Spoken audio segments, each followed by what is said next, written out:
போறதில்லை. நான் ஏன் அந்த மாதிரி ஒரு கதையில ஆரம்பிச்சேன் அப்படின்னா, நம்ம வந்து பராசரர் வந்து நிறைய வழிகளை சொல்லியிருந்தாலும் அதுல வந்து ஜோதிட அடிப்படை அப்படிங்கிறது பராசரர் என்ன சொல்றாரு.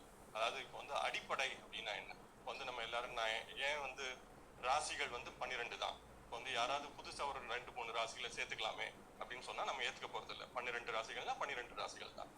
அதே மாதிரி கிரகங்கள் 9 தான். இப்போ வந்து ஆங்கில முறையில கூடுதலா நெப்டியூன், யுரேனஸ், புளூட்டோ அதெல்லாம் சேர்க்கிறோம். பட் ஆனால் இந்திய ஜோதிட முறையில 9 கிரகங்கள் தான்.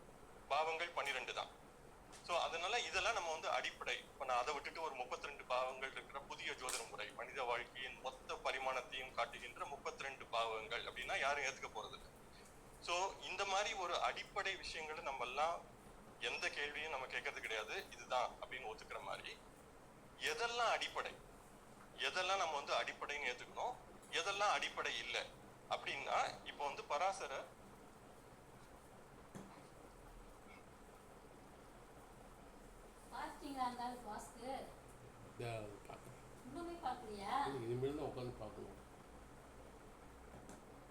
இந்த இப்போ வந்து பராசரர் சொன்ன இந்த முழுமையான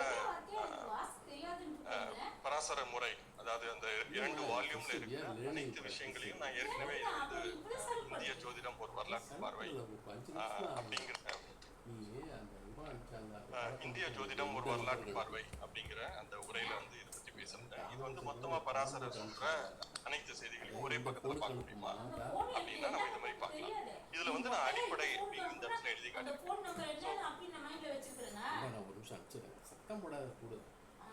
வந்து இந்த அடிப்படை அப்படின்னா இது வந்து நம்ம வந்து மாறக்கூடாது. இதுல வந்து ஏதேனும் மாற்றம் நம்ம கொண்டு வந்தோம்னா அது வந்து இந்திய ஜோதிடம் சொல்ற முறையில இல்லை. ஆனா இது வந்து பலன் சொல்றது. ஸோ இப்போ பலன் சொல்லும் பொழுது நமக்கு ஏற்ற மாதிரி அதை வந்து மாத்திக்க முடியும். சில பேர் இப்போ வந்து ஆருட பாதங்கள் நான் பயன்படுத்த போறதில்லை அப்படின்னு சொல்லிக்கலாம். அல்லது சில பேர் வந்து நான் காரகாம் சல்பனத்தை பயன்படுத்த போறதில்லை, அல்லது பராசரர் சொல்ற பல்வேறு தசைகள் இருக்கு, அந்த தசைகள் எல்லாம் நான் பயன்படுத்த போறதில்லை, விம்சோத்திரி மட்டும் தான் பயன்படுத்த போறேன் அப்படிங்கிறதுல வந்து எந்த விதமான பிரச்சனையும் கிடையாது. நம்ம வந்து பலன் சொல்றதுல நமக்கு ஏற்ற மாதிரி பயன்படுத்த முடியும். ஆனா இந்த அடிப்படை அப்படின்னு சொல்ற விஷயத்த பராசரர் எப்படி சொல்றாரோ, ஜெய்மினி என்ன சொல்றாரோ, வராகமீரர் எப்படி சொல்றாரோ அதை தான் நம்ம பயன்படுத்த முடியும். ஆனா இப்போ என்னுடைய ஆசிரியர் வந்து இது மாதிரி சொல்லியிருக்காரு, இல்ல இந்த முறை தான் எனக்கு சரியா இருக்கு, இப்போ வந்து எது பாகவகம் சரியான முறை அப்படின்னா எனக்கு இந்த பாகவ முறை தான் சரியா இருக்கு, நான் சொல்ற பலன்லாம் இந்த பாகவ முறையில சரியா இருக்கு, அதனால இதை தான் நான் பயன்படுத்த போறேன். அப்படி இல்லாட்டா என்னுடைய குரு வந்து இதுதான் சொல்லி கொடுத்தாரு, அதனால நான் அதை தான் பயன்படுத்த போறேன் அப்படிங்கிறது வந்து ஒரு சரியான வாதமா இருக்காது அப்படிங்கிறது என்னுடைய கருத்து. ஏன்னா இப்போ வந்து இது வந்து அடிப்படை, ஜோதிட அடிப்படை. இந்த அடிப்படையை நம்ம முழுமையா தெரிந்து வைத்துக் கொண்டால் அது அந்த என்ன சொல்ல வருகிறது, அந்த முறை எப்படி உருவாக்கி இருக்கிறார் பராசரர் அல்லது அதற்கு முன்பு வாழ்ந்த மகரிஷிகள் அந்த முறையை எப்படி உருவாக்கி இருக்கிறார்கள் அப்படின்னு நம்ம தெரிஞ்சுக்கிட்டோம்னா அதுக்கப்புறம் நம்ம வந்து இதை பற்றிய இன்னொரு மாறுதலுக்கு நம்ம போக முடியாது. ஏன்னா அது பற்றிய வானியல் தெளிவும் விஞ்ஞான புரிதலும் நமக்கு கிடைச்சிருச்சு அப்படின்னா நம்ம வந்து அதை மாற்ற மாட்டோம். பட் ஆனா நம்மளுடைய புரிதல் வந்து இது ஒரு ஜோதிட கட்டமைப்பு, இப்படியும் ஒரு ஜோதிட முறை இருக்கு, இப்படியும் ஒரு பாவக முறை இருக்கு, இப்படியும் லக்னம் கண்டுபிடிக்கலாம் அப்படிங்கிற மாதிரி நமக்கு தோணுச்சு அப்படின்னா நம்ம வந்து எல்லாமே இது என்னுடைய பர்சனலைஸ் மெத்தட், நான் வந்து இது என்னுடைய தனிப்பட்ட முறை அப்படிங்கிற மாதிரி ஒரு நிலைக்கு போயிடுவோம். அதனால்தான் இந்த அடிப்படை அப்படிங்கிறது மாறக்கூடாது. ஏன்னா அது வந்து ஒரு மிகச்சிறந்த ஒரு வானியல் கட்டுமானத்துல அமைக்கப்பட்டிருக்குது. அதனால அதை நம்ம தெளிவா புரிஞ்சுக்கிட்டோம்னா நம்ம வந்து அடுத்து அதை பற்றி ஒரு மாறுதல் இருக்காது. அது ஏன் அப்படின்னு புரிஞ்சுக்கும். ஸோ இன்றைக்கு என்னுடைய நோக்கம் என்ன அப்படின்னா இந்த லக்னம் மற்றும் பாவகங்கள் இதை மட்டும் தான் நான் பேச போறேன். இந்த கீழே இருக்கிற இந்த ஒரு பகுதியை மட்டுமே இன்று விரித்து இது எவ்வளவு மணி நேரம் போகும்னு எனக்கு தெரியல. ஏன்னா என்கிட்ட ஒரு 60 ஸ்லைடு இருக்கு. ஏன்னா இப்போ வந்து பராசரர் கட்டமைத்த லக்னங்கள் எப்படி இருக்கு, அவர் பாவகங்களை எப்படி உருவாக்கி இருக்கிறார், ஏன் அது மாதிரி உருவாக்கி இருக்கிறார், அதற்கு தேவையான வானியல் கட்டுமானங்கள் என்ன. ஸோ இதை வந்து முதல்ல நம்ம பார்ப்போம். உங்களுக்கு இது வந்து ஒரு கலந்துரையாடல். அதனால உங்களுக்கு கேள்விகள் இருந்தால் தொடர்ந்து கேளுங்க. ஆன்லைன்ல இருக்கிறவங்களும் கேள்விகள் கேட்கலாம். அதே மாதிரி இந்த இது வந்து கொஞ்சம் நான் வானியல் சார்ந்து இருக்கிறதுனால சிலருக்கு புரியலாம், சிலருக்கு புரியாமல் இருக்கலாம், அல்லது பல பெரிய ஜோதிட அறிஞர்கள் இருக்காங்க. அதனால அவங்களுக்கு ஏற்கனவே தெரிந்ததாக இருக்கலாம், ஆனால் உங்களுக்கு தெரியாத ஒரு சில செய்திகளும் இதில் இருக்கலாம் அப்படின்னு எனக்கு தோணுது. ஸோ அதனால தயவு செய்து தொடர்ந்து இந்த உலகில் தொடர்ந்து வாருங்கள்.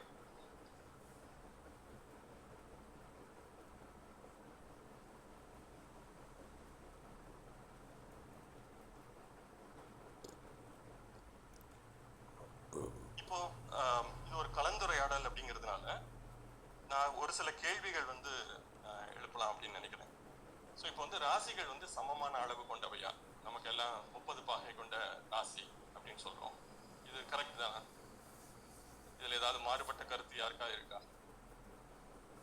சொல்லுங்க சார்.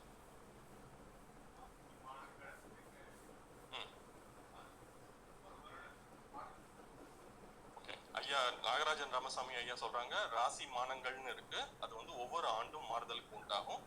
ஐயா என்ன சொல்ல வராங்கன்னா ராசிகள் 30 பாகை கொண்டது இல்லை அப்படின்னு சொல்றாங்க. இதுல மாறுபட்ட கருத்துக்கள் யாருக்கா இருக்கா? ராசிகள் 30 பாகை தானா இல்லையா? ஓகே, அஸ்ட்ரோ இன்ஜினியர் ஐயா சொல்றாங்க 30 பாகை தான் அப்படின்னு சொல்றாங்க. எது சரி? ரெண்டு பேர் சொல்றது சரி. ஆனா அதை எப்படி நம்ம புரிஞ்சுக்கிறது? நான் 30 பாகை தான் ராசி, ஆனா என்னோட இன்னொரு ஆசிரியரான நாகராஜன் ராமசாமி ஐயா சொல்றதும் கரெக்ட் தான். ராசி மானம்னு ஒண்ணு இருக்கு, அது ஒவ்வொரு ராசியும் மாறுபடுகிறது. ஆனா எது சரி? ரெண்டாவது கேள்வி, லக்னம் வந்து 2 மணி நேரத்துக்கு ஒரு ராசியை நார்மலா கிடைக்கிறது அப்படின்னு நம்ம சொல்றோம், இது சரியா? இது தோராயமானது. ஓகே,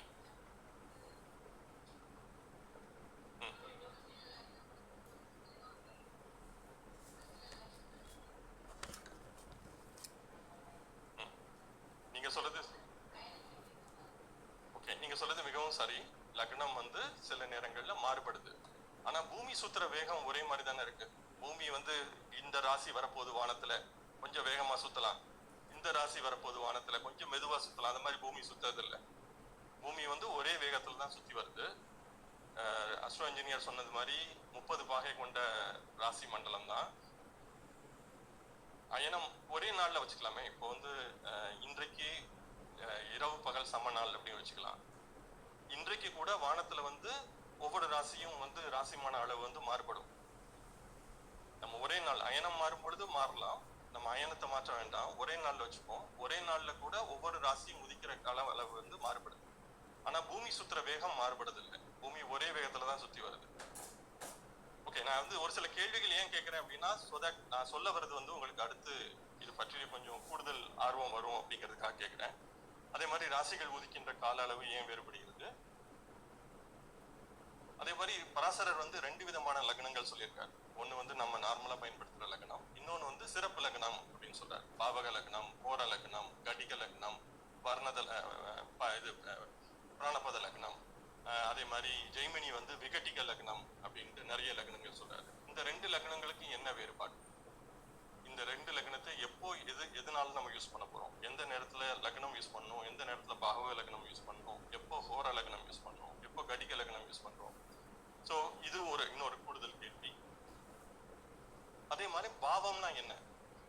நம்ம வந்து ஜோதிடம் தெரிந்தவர்கள் எல்லாருமே பாவம்னா நமக்கு வந்து தெரியும். ஆனா பாவகம்னா என்ன? ஒரு ராசி தான் பாவகமா, இல்ல நம்ம லக்னத்தை துவக்க புள்ளியா வச்சு 30 பாகை நகர்த்தி வர்ற பாவகம் சரியா, இல்ல நம்ம கேபி முறையில வந்து பிளாசிடஸ் முறையில பண்ற பாவகம் சரியா, ஸ்ரீபதி பத்ததி முறை சரியா, எந்த பாவக முறைங்கிறது சரி, அல்லது ராசியே நம்ம பாகமா வச்சுக்கலாம். இப்போ பெரும்பாலும் நான் பார்க்குற வரைக்கும் ஜோதிடர்கள் வந்து நம்ம ராசி கட்டத்தை போட்டுக்கிறோம், 8ல ஒரு கிரகம் இருந்துன்னா இது 8ஆம் பாவத்துல இருக்கு அப்படின்னு சொல்லிட்டு 8வது ராசி கவுண்ட் பண்ணி போயிட்டே இருக்கும். இது சரியான முறை தானா? பாவகம் அப்படிங்கிறது வந்து ராசி தான் பாவகம்னா புதுசா இன்னொரு கட்டமைப்பு உருவாக்க வேண்டிய தேவை என்ன பராசரருக்கு? அதேபடி இப்போ நம்ம வந்து ஒரே கட்டத்துல லக்னத்தை எழுதுறோம், பாவகத்தை எழுதுறோம், இந்த மாதிரி ராசிகள் கிரகங்கள் எல்லாத்தையும் நம்ம ஒரே கட்டத்துல தான் எழுதுறோம். இது சரியானது தானா? வெவ்வேறு கட்டத்துல தனித்தனியா எழுதணுமா, இல்ல மொத்தமா ஒரே கட்டத்துல எல்லாத்தையும் எழுதிக்கிறது ஓகேவா? இப்ப நம்ம எல்லாரும் அப்படிதான் எழுதுறோம், அது சரியானது தானா இல்லையா?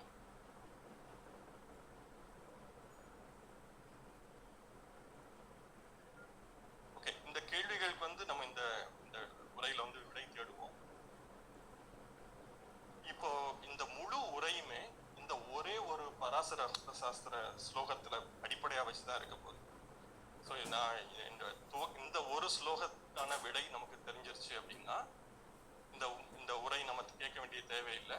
நம்ம வந்து அடுத்து இன்னொரு டாபிக் போயிடலாம். நம்ம வந்து மேல ஆராய வேண்டிய தேவையில்லை. இந்த ஒரு ஸ்லோகத்துல பராசரர் என்ன சொல்ல வர்றாரு அப்படின்னா,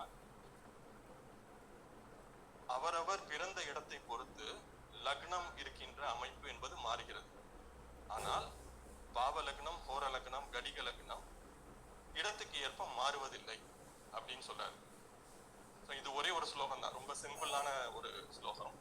அதாவது நம்ம எந்த இடத்துல இருக்கோமோ அந்த இடத்தை பொறுத்து, இப்போ நம்ம இங்க இருக்கோம், அமெரிக்கால இருக்கோம், ஆஸ்திரேலியால இருக்கோம், லண்டன்ல இருக்கோம் அப்படின்னா அதுக்கு ஏத்த மாதிரி இன்று நாம் கணக்கிடுகின்ற, அதாவது இந்த நொடியில் நாம் கணக்கிடுகின்ற லக்னம்ங்கிறது மாறும். ஆனா இடத்துக்கு ஏற்ப இந்த காலத்தை அடிப்படையாக வைத்து கணக்கிடுகின்ற லக்னங்கள் மாறுவதில்லை அப்படிங்கிறது தான் இந்த ஸ்லோகத்தோட பொருள். ஸோ இது வந்து நான் பராசர ஹோர சாஸ்திரம் இந்த சிறப்பு லக்னங்கள் அத்தியாயத்தை பற்றி பேசும்பொழுது இதை பற்றி பேசணும்னு நினைச்சேன். ஆனால் நேரம் காரணமா இதை பற்றி பேச முடியல. இது வந்து ஒரு மிகப்பெரிய ஒரு புதிர். ஏன்னா இப்போ நான் வந்து இப்போ சென்னையில் இருக்கேன். சென்னையில் வந்து இப்போதைக்கு வந்து நான் இந்த பாவ லக்னம் என்ன அப்படின்னு கால்குலேட் பண்ணால் எனக்கு ஒன்று கிடைக்கும். அதுவே நான் இப்போ மும்பையில் இதே நேரத்தில் இருக்கேன்னா பாவ லக்னம் கணக்கிடும் பொழுது அதே லக்னம் எப்படி வர முடியும்? அதே லக்னம் வர முடியாது, வேற ஒரு லக்னம் தான் வரும். ஸோ அதே மாதிரி இப்போ நான் அமெரிக்காவில் இருக்கேன்னா பாவ லக்னம் ஒரே மாதிரி இருக்க போறது இல்லை. ஸோ பராசரர் இப்போ என்ன சொல்ல வருகிறார்? இந்த ஸ்லோகத்தின் மூலமாக பராசரர் என்ன சொல்ல வருகிறார்? இந்த கேள்விக்கான விடையை தேடிதான் இந்த உரை இருக்கப்பட்டது. ஸோ இதுக்கு முன்னாடி வந்து நான் ஏற்கனவே ஜோதிடமும் அறிவியலும் அப்படின்ற ஒரு 3 உரை ஸ்டார் அகாடமியில நான் பேசியிருந்தேன். அதுலயே இந்த ஜோதிடத்தில் இருக்கின்ற உருவகங்கள், மாடல்ஸ் அப்படிங்கிறத பத்தி நம்ம பேசியிருந்தோம். இந்த மாடல்ஸ்ங்கிற புரிதல் வந்து மிகவும் இன்றியமையாதது. ஸோ இப்போ வந்து நமக்கு எல்லாம் தெரியும், வந்து இந்த முழு சூரிய குடும்பமுமே சூரியனை மையமா வைத்து சுழல்கிறது.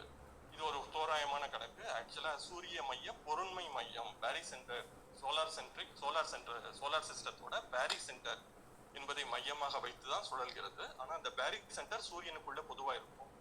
அப்படிங்கிறதுனால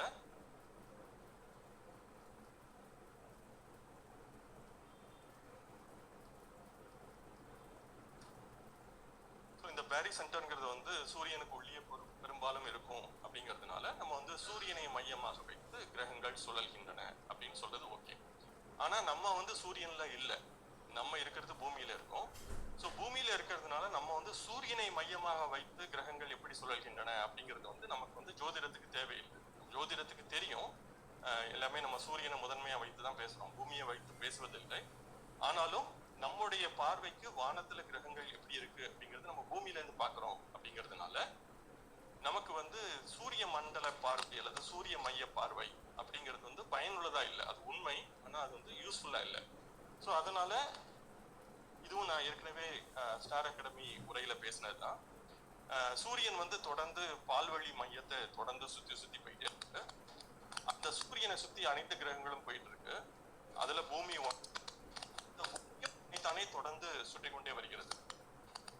வந்து இப்ப அனைத்துமே தொடர்ந்து ஒரு மாறுபட்ட இயக்கத்துல இருக்கு. அப்படிங்கிறதுனால இப்போ வந்து இந்த கருப்பா ஒரு மனிதரை நீங்க பார்க்க முடியும். ஸோ இந்த மனிதர் வந்து பூமின்னு வச்சுக்கிட்டோம்னா நம்ம இந்த ஒரு இடத்துல இருந்து பார்க்கும்பொழுது இந்த முழு வட்டமும் எப்படி சுழல்கிறது அப்படின்னு நம்ம எப்படி தேடுறது? ஸோ அதனால இது அனைத்துமே ஒரு நிலையான ஒரு இடத்துல இல்லை, ஒரு சென்டர் அல்லது மையம் அப்படின்னு நம்ம சொல்லும் பொழுது எதுவுமே மையமா ஒரு இடத்துல நிலையாக இருப்பதில்லை. அனைத்துமே தொடர்ந்து மாறுபட்டு கொண்டே இருக்கிறது. அதனால ஒரு மூவிங் பாயிண்ட்ல நம்ம உட்கார்ந்துருக்கோம்.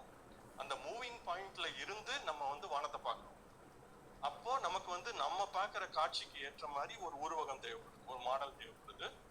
அதனால நம்ம என்ன உருவாக்கணும் அப்படின்னா, நம்ம வந்து ஜியோசென்ட்ரிக் கோஆர்டினேட் அப்படின்னு ஒன்று உருவாக்கணும். அதாவது நான் பூமியில இருந்து நான் பார்க்க போறேன் வானத்தை.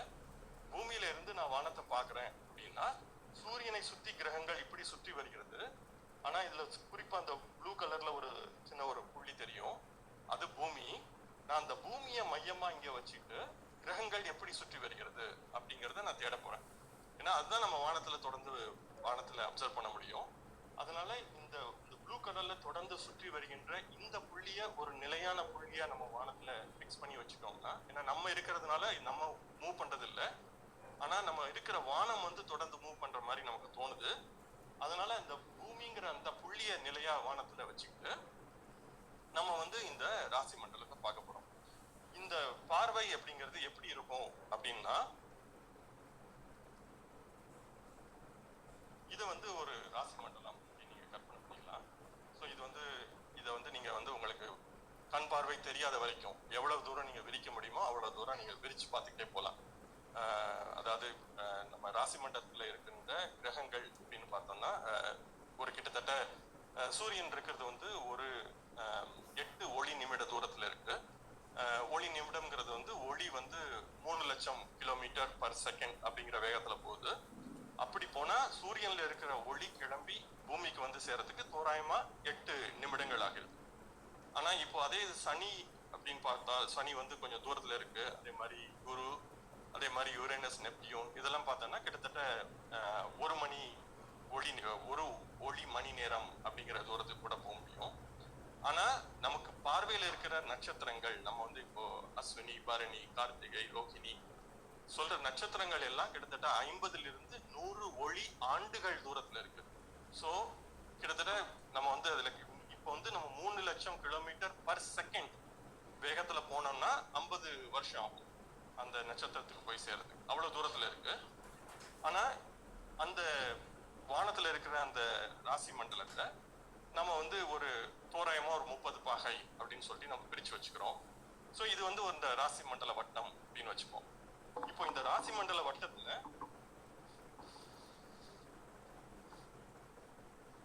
பூமிங்கிறது ஒரு சின்ன பந்து. இப்போ வந்து ஒரு சின்ன பந்தா பூமி இருக்கு. இது வந்து கொஞ்சம் பெருசா இருக்கு. ஸோ இதை வந்து இன்னும் கொஞ்சம் நீங்க சின்னதா, இது வந்து ஒரு சின்னதா இன்னும் உருவப்பட்டு ஒரு சின்ன ஒரு விரல் அளவு, ரொம்ப ரொம்ப சின்னது. ஏன்னா பூமியை ஒப்பிடும் பொழுது இது வந்து பூமி வந்து 6000 கிலோமீட்டர் விட்டம் கொண்டது. அதனால இது 6000 கிலோமீட்டர் தான். ஆனா இது வந்து 150 ஒளி ஆண்டுகள், 200 ஒளி ஆண்டுகள் அந்த மாதிரி தூரத்துல இருக்கு. அதனால பூமி வந்து இந்த இடத்துல இருந்து பார்த்தா தெரியவே தெரியாது, ஒரு சின்ன புள்ளி. ஆனா நமக்கு பூமியில இருந்து பார்க்கும்போது எல்லாமே தெரியும். ஸோ நீங்க வந்து விண்டோல ஜன்னல்ல இருந்து பார்க்கும்போது உலகம் ஃபுல்லா தெரியும். ஆனா உலகத்துல இருக்கவங்களுக்கு நம்ம தெரியாது. அது மாதிரி பூமியில இருந்து பார்க்கும்போது வானம் தெரிகிறது. இப்போ இந்த ஒரு புள்ளின்னு வச்சுக்கலாம். இது கொஞ்சம் பந்து பெருசா இருக்கு, இது கொஞ்சம் புள்ளின்னு வச்சுக்கலாம். இந்த புள்ளியில இருந்து பார்த்தோம்னா ராசி மண்டலம் 30 பாகை. ஏன்னா இந்த புள்ளியில இருந்து பார்க்கும்போது இது வட்டமா தான் தெரியும். சரியா? ஏன்னா இது வந்து ஒரு புள்ளி, அதனால இந்த புள்ளியில இருந்து பார்க்கும்போது மண்டலம் வந்து வட்டமா தான் தெரியும். எல்லாமே 30 பாகை. அதனால அஸ்ட்ரோ இன்ஜினியர் சார் சொல்றது கரெக்ட். ராசி மண்டலம் ஒவ்வொரு ராசியும் 30 பாகை அப்படிங்கிறது சரி. இப்ப அடுத்து நாகராஜன் சார் சொன்னது சரியா இல்லையான்னு பார்ப்போம்.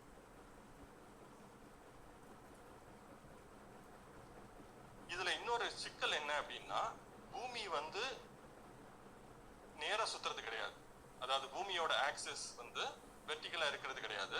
அது ஒரு 23.5 பாகை அப்படியே சாய்ந்து இருக்கு. அது சாய்ந்தபடி இப்படி சுத்தி வருது. அதனாலதான் நம்மளுக்கு வந்து பருவங்கள் உருவாகின்றன. அதே மாதிரி மேடம் சொன்ன மாதிரி அயனங்கள் உருவாகிறது. உத்தராயணம் வருது, தட்சிணாயனம் வருது. அதுக்கெல்லாம் காரணம் அப்படிங்கிறது வந்து இந்த பூமிங்கிற பந்து வந்து கொஞ்சம் சாய்ந்து சுற்றுது, 23.5 பாகை சாய்ந்து சுற்றுது. ஆனா இந்த பூமி வந்து ஹரிசாண்டல தான் சுத்தி வருது சூரியன். அதாவது நம்ம வந்து இந்த நிலநடுக்கோட்டு தளம் அல்லது வான்மைய தளம் அப்படின்னு பார்த்தோம்னா அது வந்து ஹரிசாண்டல் சன். இந்த வட்டத்தை வந்து நம்ம வந்து இப்படி ஹரிசாண்டலா வச்சுட்டோம்னா இதுலதான் பூமி சுத்தி வருது. ஆனா பூமி சுத்துறது இந்த மாதிரி ஒரு 23.5 பாகை சாய்ந்து சுத்தி வருது.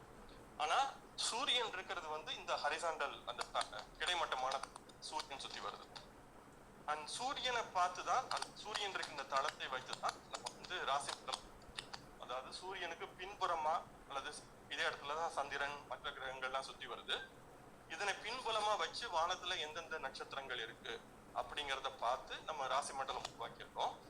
ஸோ அதனால நமக்கு வந்து இது இந்த பச்சை கலர்ல இருக்கிறது வந்து கிரகண பாதை அப்படின்னு நம்ம சொல்றோம். இந்த இதுலதான் ராசி மண்டலம், பின்புலத்துல ராசி மண்டலம் இருக்கு வானத்துல. ஆனா பூமி வந்து இதை பிறகு ஒரு 23.5 பாகை சாய்ந்து சுத்துகிறது. அதே மாதிரி இது வந்து இந்த ராசி மண்டலம் இப்படி சாய்ந்து இருக்கு அப்படின்னா பூமி வந்து கொஞ்சம் சாய்ந்து இருக்கிறது. இந்த சாய்ந்து இல்லை அப்படின்னா நம்மளுக்கு வந்து இந்த பிரச்சனைங்கிறது வந்து கொஞ்சம் எளிமையா இருக்கும். ஆனா இது சாய்ந்து இருக்கிறதுனால கொஞ்சம் புரிதல் என்பது கொஞ்சம் கூடுதலா தேவைப்படுது. ஸோ இது நம்ம ஏற்கனவே பார்த்தது மாதிரி இது வந்து சூரிய மைய மண்டலம், வந்து புவி மைய மண்டலம். அடுத்ததான் நமக்கு ஒரு கூடுதல் கோஆர்டினேட் சிஸ்டம் தேவைப்படுது. அது வந்து டோபோகிராஃபிக் சிஸ்டம். இப்போ டோபோகிராஃபிக் சிஸ்டம் அப்படின்னா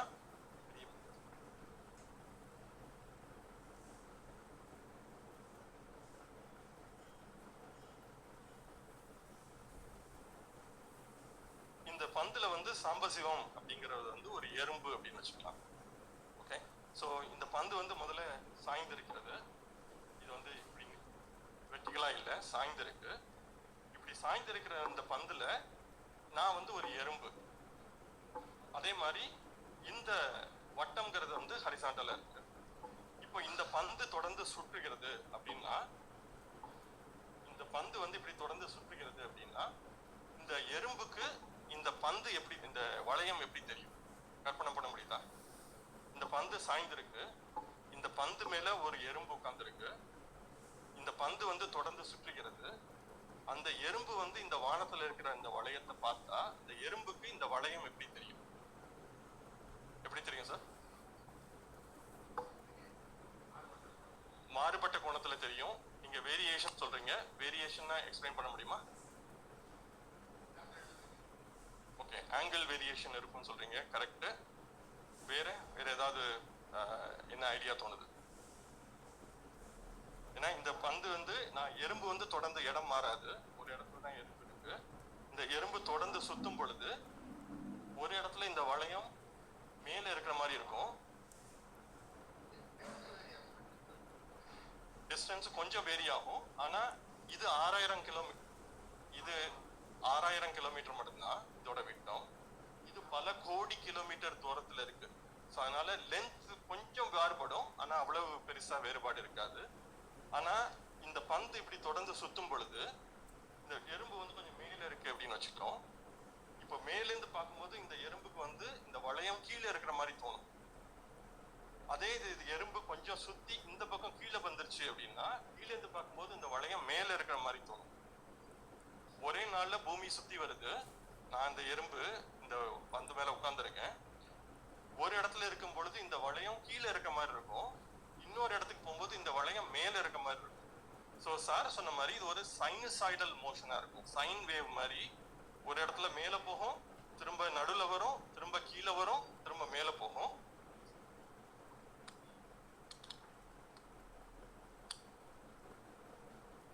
ஸோ இது வந்து ஒரு இப்போ நம்ம வந்து இந்த சூரிய மைய மண்டலம் அப்படின்னு சொன்னோம். ராசிகள் 30 பாகை கொண்டதுதான். புவி மையத்திலிருந்து பார்த்தோம்னா ஓகே, ஸோ இது வந்து புவி மையத்திலிருந்து தொடர்ந்து சுற்றி வருகிறது. ராசிகள் 30 பாகையில் இருக்க மாதிரி தான் இருக்கு. ஏன்னா இந்த பூமிங்கிற வட்டம் வந்து நம்ம சின்னதாக்கிட்டோம். ஏன்னா இது வந்து அந்த பெரிய வட்டத்துல இல்ல, ஒரு சின்ன வட்டமா இருக்கு, அதாவது ஒரு சின்ன புள்ளியா இருக்கு. அது சின்ன புள்ளி ஆனதுனால இது வந்து 30 பாகையா தான் நமக்கு தெரிகிறது.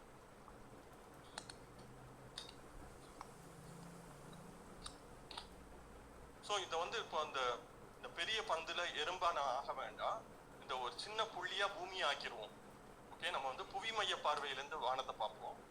புவி மைய பார்வையிலிருந்து வானத்தை பார்க்கும் பொழுது இப்போ வந்து பின்புலத்துல ஒரு கிரகம் இருக்கு அப்படின்னா உலகம் ஃபுல்லா அந்த கிரகம் அதே இடத்துல தான் இருக்கும்.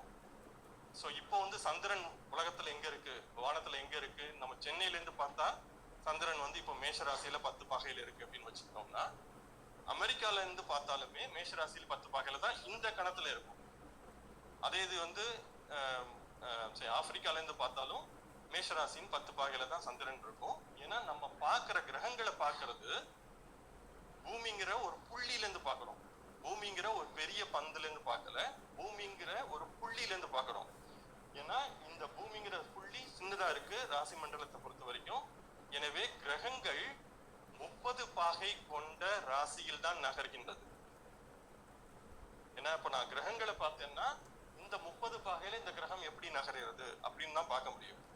நான் கிரகங்களை பொறுத்த வரையில் ராசிகள் 30 பாகைகள் தான், வேற எந்த விதமாகவும் கிரகங்கள் நகர முடியாது. ஆனா ஐயா கேட்பாங்க, சந்திரன் எப்படி திடீர்னு கதி மாறுது? இந்த வருஷம் இந்த நட்சத்திரம் வந்து 60 நாளிகை இல்ல 52 நாளிகை வருகிறது, திரும்ப 62 நாளிகையா போறது, அதுக்கு அடுத்து வருவோம். ஆனா கிரகங்கள் 30 பாகையை அடிப்படையாக கொண்ட வானவெளியில் தான் நகர்கின்றன. ஓகே, ஏன்னா நம்ம வந்து பூமிங்கிற புள்ளியா வச்சிருக்கோம், நம்ம ஒரு டாட், ஒரு சின்ன சின்ன ஒரு புள்ளியில இருந்து நம்ம வானத்தை பார்க்கணும்.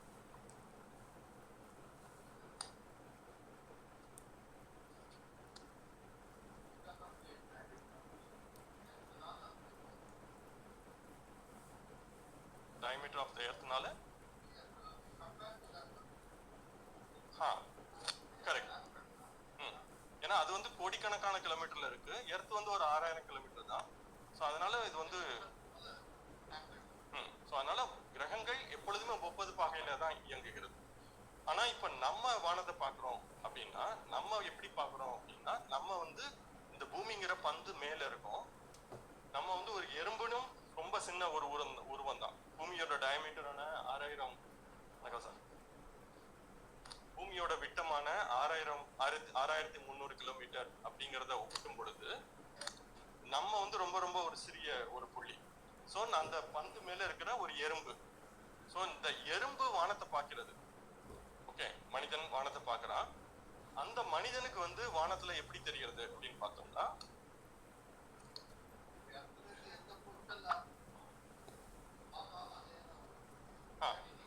இந்த மொமெண்ட்ல, ஏன்னா அதுக்குள்ள நம்ம இன்னொரு 2 மணி நேரம் கழிச்சு பார்த்தோம்னா கிரகங்கள் நகர்ந்துருக்கும். இந்த மொமெண்ட்ல இப்ப வந்து நீங்க அமெரிக்கால யாருக்குடையாவது தொடர்பு கொண்டு நீங்க வானத்தை பாருங்க நானும் வானத்தை பாக்குறேன்னா கிரகங்கள் ஒரே இடத்துல தான்.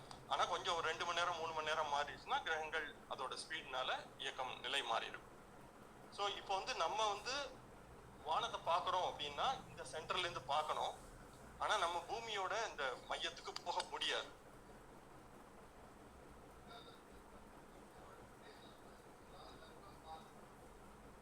லக்னத்துக்கு வரேன் சார். நீங்க சொல்றது கரெக்டா. ஒரே ஒரு 2 ஸ்லைட்ல லக்னத்துக்கு வந்துடுறேன். ஸோ இப்போ வந்து நம்ம ஐடியலா நம்ம வந்து இந்த மையத்துல இருந்து பார்க்கணும். ஏன்னா நம்ம வந்து சொல்றது வந்து புவி மைய பார்வை அப்படின்னு சொல்றோம். அப்படின்னா பூமியோட மையத்துல இருந்து பார்க்கணும். ஆனா பூமியோட மையத்துக்கு யாராலையும் போக முடியாது. ஸோ நம்ம பார்க்கறது வந்து இந்த 6370 கிலோமீட்டர் மேல இருக்கிற ஒரு சர்ஃபேஸ்ல இருந்து பார்க்கணும். இப்படி பார்க்கும் பொழுது ஏதோ ஒரு வானத்துல ஒரு பொருள் இருக்கு, சந்திரனோ சூரியனோ நட்சத்திரமோ ஏதோ ஒண்ணு பார்க்கணும் அப்படின்னா நான் ஐடியலா பார்க்க வேண்டியது வந்து இந்த தளத்துல இருந்து எவ்வளவு கோணத்துல இருக்கு, இந்த ட்ரூ ஆல்டிடியூட் அப்படிங்கறதுல பார்க்கணும். ஆனா நான் மேல இருந்து பார்க்கறதுனால இதுதான் அப்சர்வ்ட் லாட்டிடியூட். ஸோ அதனால இப்போ வந்து நம்ம சந்திரனை பார்த்து புவி மையத்துக்கும் சர்ஃபேஸ்ல இருந்து பார்க்கறதுக்கும் சந்திரன்ல கொஞ்சம் வேறுபாடு இருக்கும். அப்படின்னா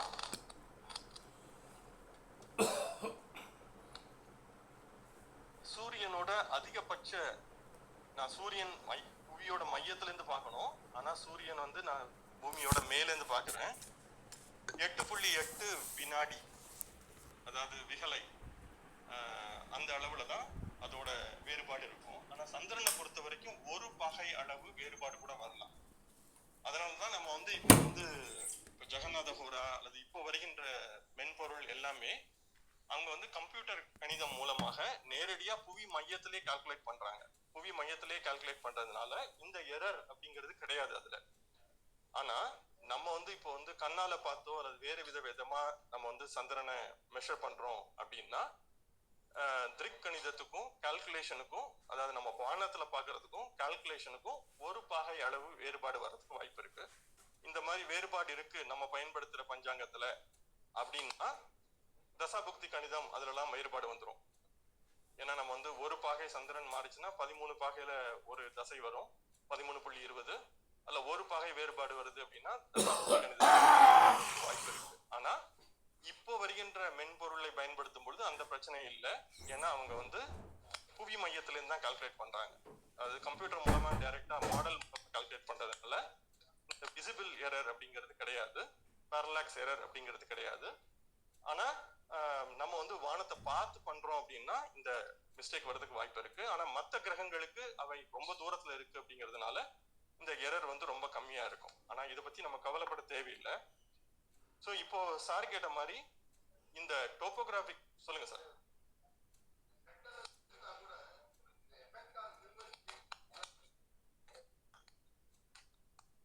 நீங்க ஜோதிட பலன் சொல்றீங்களா?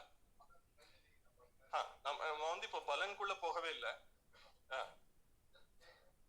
இல்ல இப்போ பலன்ல என்ன பிரச்சனை வரும் அப்படின்னா, நம்ம வந்து சந்திரனை வானத்துல பார்த்து மெஷர் பண்றோம் அப்படின்னா, ஒரு பாகை அளவுல வித்தியாசம் வருதுன்னா தசா புக்தி கணிதம் வந்து தவறி போயிடும். ஏன்னா இப்போ சந்திர புக்திக்கு பதில சுக்கிர புக்தி நடக்கலாம், அல்லது வேற ஏதோ ஒரு புக்தி நடக்கலாம். ஸோ அந்த மாதிரி பிரச்சனைகள் வரும். ஆனா இப்போ இருக்கிற மென்பொருள் வந்து அந்த மாதிரி வானத்தை பார்த்து பண்றது கிடையாது.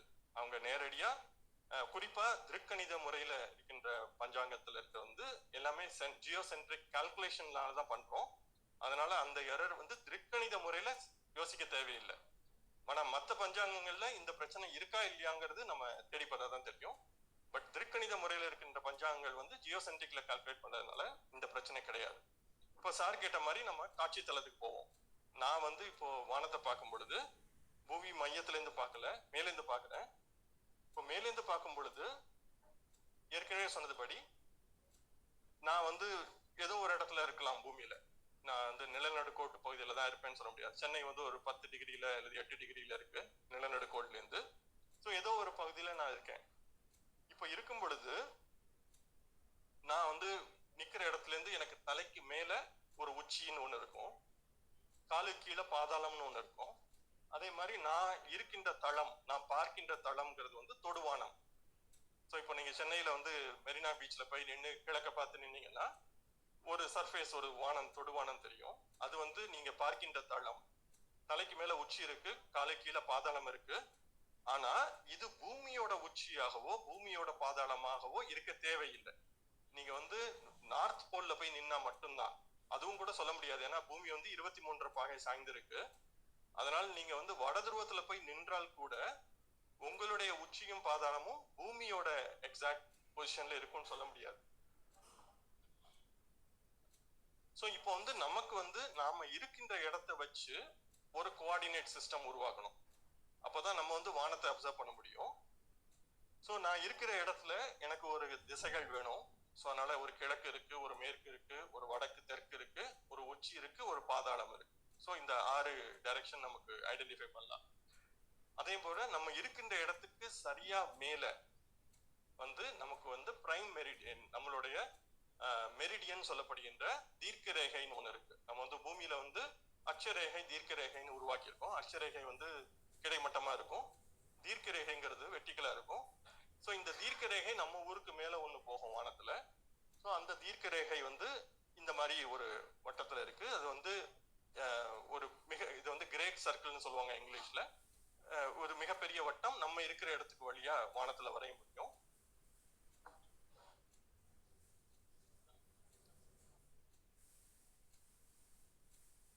ஸோ இந்த மாதிரி ஒரு கோஆர்டினேட் சிஸ்டத்துல இருந்து தான் நம்ம வந்து வானத்தை வந்து நம்ம அப்சர்வ் பண்ண முடியும். ராத்திரி போய் நீங்க சென்னையில இருந்து ஒன்றும் தெரியாது, இங்க லைட் பொல்யூஷன் நிறைய. பட் சென்னையை விட்டு கொஞ்சம் வெளியில எங்கேயாவது போய் வானத்தை பார்த்தோம்னா நம்ம வந்து இதை வந்து அப்சர்வ் பண்ண முடியும் வானத்துல. ஸோ நீங்க வந்து பாத்தீங்கன்னா அப்போ வந்து உங்களுக்கு வந்து ராசி மண்டலம் தெரியறதுக்கு வாய்ப்பு இருக்கு. அதாவது நம்ம மூல நட்சத்திரத்து பக்கத்துல கேலக்டிக் சென்டர்னு சொல்லப்படுகின்ற பால்வெளி மையத்தோட மையம் இருக்கு. அது வந்து சில நேரத்துல உதிக்கும் வானத்துல, மூல நட்சத்திரம் உதிக்கும் போது வானத்துல தெரியும். அந்த நேரத்துல பாத்தீங்கன்னா ராசி மண்டலம் எந்த விதமா அமைக்கப்பட்டிருக்கு அப்படிங்கிறத நம்ம பார்க்க முடியும். ஒரு பால்வெளி மையம் அப்படின்னு சொல்லப்படுகிறது. ஸோ நான் வந்து இந்த எறும்பு மாதிரி இந்த பூமியில நின்று இந்த வானத்தை பாக்குறேன். இப்போ பார்க்கும் பொழுது எனக்கு ராசி மண்டலம் 30 பாகையில தெரியுமா தெரியாதா? நாகராஜன் சார் சொன்னது சரியா, இல்ல நம்ம அஸ்ட்ரோ இன்ஜினியர் ஜெகநாதன் சார் சொல்றது சரியா அப்படிங்கறத நம்ம பார்ப்போம் முதல்ல. ஸோ நான் வந்து இந்த ஒரு பூமிங்கிற மையத்தை எடுத்துக்கிறேன். இது வந்து அந்த நான் காட்டின வளையம் மாதிரி இது வந்து ராசி மண்டலம். இந்த ராசி மண்டலத்துல முதல்ல பூமியோட அச்சு வந்து 23 பாகை சாய்ந்திருக்கு. அதே மாதிரி இந்த பூமியோட ஈக்குவேட்டாருங்கிறது வந்து அது இன்னொரு தளத்துல இருக்க போகுது. நீங்க வந்து எங்க இருக்கீங்களோ பட் ஆனா 23 பாகை கட்டாயம் சாய்ந்திருக்கும். ஏன்னா ஈக்குவேட்டார் வந்து பூமியோட நடு மையத்துல இருந்து இருக்கு. இப்போ வந்து நான் ராசி மண்டலத்துல சூரியன் இருக்கு, இல்ல சந்திரன் இருக்கு, ஏதோ ஒரு கிரகம் இருக்கு, நான் அதை வந்து அப்சர்வ் பண்றேன் அப்படின்னா இந்த கிரகம் எனக்கு எப்போ எப்படி தெரியும்? நம்ம ஏற்கனவே பார்த்தது மாதிரி இது வந்து மேலையும் கீழையும் போயிட்டு வரும். ஒரு நாள் முழுக்க நம்ம அப்சர்வ் பண்றோம் அப்படின்னா இது வந்து ஒரு சைனசாய்டல் அமைப்புல மேல போகும் முதல்ல. ஏன்னா நம்ம இருக்கிற இடத்துல இருந்து பார்க்கும்போது ராசி மண்டலம் சில நேரம் தெற்காக தெரியும், கொஞ்சம் சுத்தி திரும்ப வந்தது பிறகு அது வடக்காக போயிடும். சில இடத்துல கரெக்டா நம்ம இருக்கிற தளத்துல தொடுவானத்தை கட் பண்ணும். 23 பாகைக்குள்ள இருந்தோம்னா, இதே இது கொஞ்சம் 60 பாகை அட்சரேகைக்கு மேல போனோம்னா இது வந்து மேலையும் கீழையும் ஈக்குவலா போற மாதிரி, இந்த மாதிரி ஈக்குவலா போற மாதிரி இருக்காது. சில நேரம் மேல கம்மியா போகும், கீழே அதிகமா போகும், சில நேரம் மேல அதிகமா போகும், கீழே கம்மியா போகும். ஆனா இது போன்ற ஒரு சைனசாய்டல் பொசிஷன்ல தான் ராசி மண்டலம் தெரியும். இப்போ இதுல 30 பாகை, நம்ம ஹரிசாண்டலா 30 பாகை அப்படின்னு பார்த்தோம்னா இதோட அளவு அப்படிங்கிறது மாறுபடும். இதுதான் நாகராஜன் சார் சொல்றது. நாகராஜன் சார் சொன்னது மாதிரி இந்த இடத்துல இருந்து நான் இப்போ இந்த டைமை வந்து கரெக்டா இப்படி 30 பாகையா இங்க கீழே நான் டைமை கட் பண்றேன்னா மேல இதோட டிஸ்டன்ஸ் வந்து வேறுபட்டுக்கிட்டே போகும். இதுதான் பராசரர் என்ன சொல்றாரு அப்படின்னா, ஓகே பராசரர் சொல்றதுக்கு வரேன்னா, சோ இதுல ஏதாவது சந்தேகம் இருக்கா இது வரைக்கும் பேசினதுல? ஓகே, சோ இது வந்து நான் ஏற்கனவே இந்த ஜோதிடமும் அறிவியலும் அப்படிங்கிறதுல வந்து இந்த அனலெம்மா அப்படின்னு சொல்ற ஒரு விஷயத்த பத்தி பேசியிருந்தேன். அதாவது ஒரு வருஷம் முழுக்க சூரியன் வந்து இப்ப சென்னையில எப்படி உதிக்குது, ஒரு வருஷம் முழுக்க ஒவ்வொரு இடமா நம்ம நோட் பண்ணிட்டு வந்தா இந்த மாதிரி ஒரு இன்ஃபினிட்டி வடிவம் அப்படிங்கிறது வானத்துல கிடைக்கும். இது ஏன் கிடைக்குது அப்படின்னா, ராசி மண்டலத்துல சூரியன் ஒரு வருஷத்துல ஒரு முழு சுற்று முடிக்கிறது. ஒவ்வொரு புள்ளியா ஒவ்வொரு பாகையா போயிட்டு 360 பாகைய 365 நாள்ல சூரியன் சுற்றி முடிக்கிறது. அது அப்படி சூரியன் சுற்றி முடிக்கும் பொழுது அந்த ராசி மண்டலம் வந்து இது போல மேலையும் கீழையும் போயிட்டு வருது. அது நீங்க நிலநடுக்கோட்டுல இருந்து பார்த்தோம்னா கரெக்டா இது வந்து ஹாஃப் ஈக்குவலா தெரியும். பட் நம்ம இருக்கிற அட்சரேகையை பொறுத்து மேலேயோ கீழேயோ இருந்தோம்னா மேல சில நேரம் கம்மியா தெரியும், கீழே அதிகமா தெரியும், சில நேரம் கீழே கம்மியா தெரியும், மேல அதிகமா தெரியும். நீங்க அதே இது துருவ பகுதியில போயிட்டோம் அப்படின்னா சூரியன் வந்து கோடை காலத்துல மட்டும்தான் மேல தெரியும், குளிர்காலம் வரும்போது சூரியன் உதிக்காது, அதனால கீழே போயிடும். சோ இது வந்து நம்ம சூரியன்கிற ஒரே ஒரு புள்ளி, ராசி மண்டலத்துல சூரியன் ஏதோ ஒரு புள்ளியில இருக்கும். ஒவ்வொரு நாளும் ஒவ்வொரு பாகையா நகர போது அந்த ஏதோ ஒரு புள்ளியை மட்டும் ஒரு விஷுவலைசேஷன் பண்ணி பார்த்தோம்னா நம்ம அந்த சைனசாய்டல் பார்த்த மாதிரி மேலையும் கீழையும் போயிட்டு வருது தெரியும். ஆனா நம்மளுக்கு வந்து இந்த ஒரு புள்ளி மட்டும் போதாது, நம்ம முழு ராசி மண்டலமும் எப்படி மாறுகிறது அப்படின்னு நம்ம தேட வேண்டியிருக்கோம். சோ இது ஏற்கனவே நம்ம பார்த்தது, இது தேவைப்பட்ட போவோம்.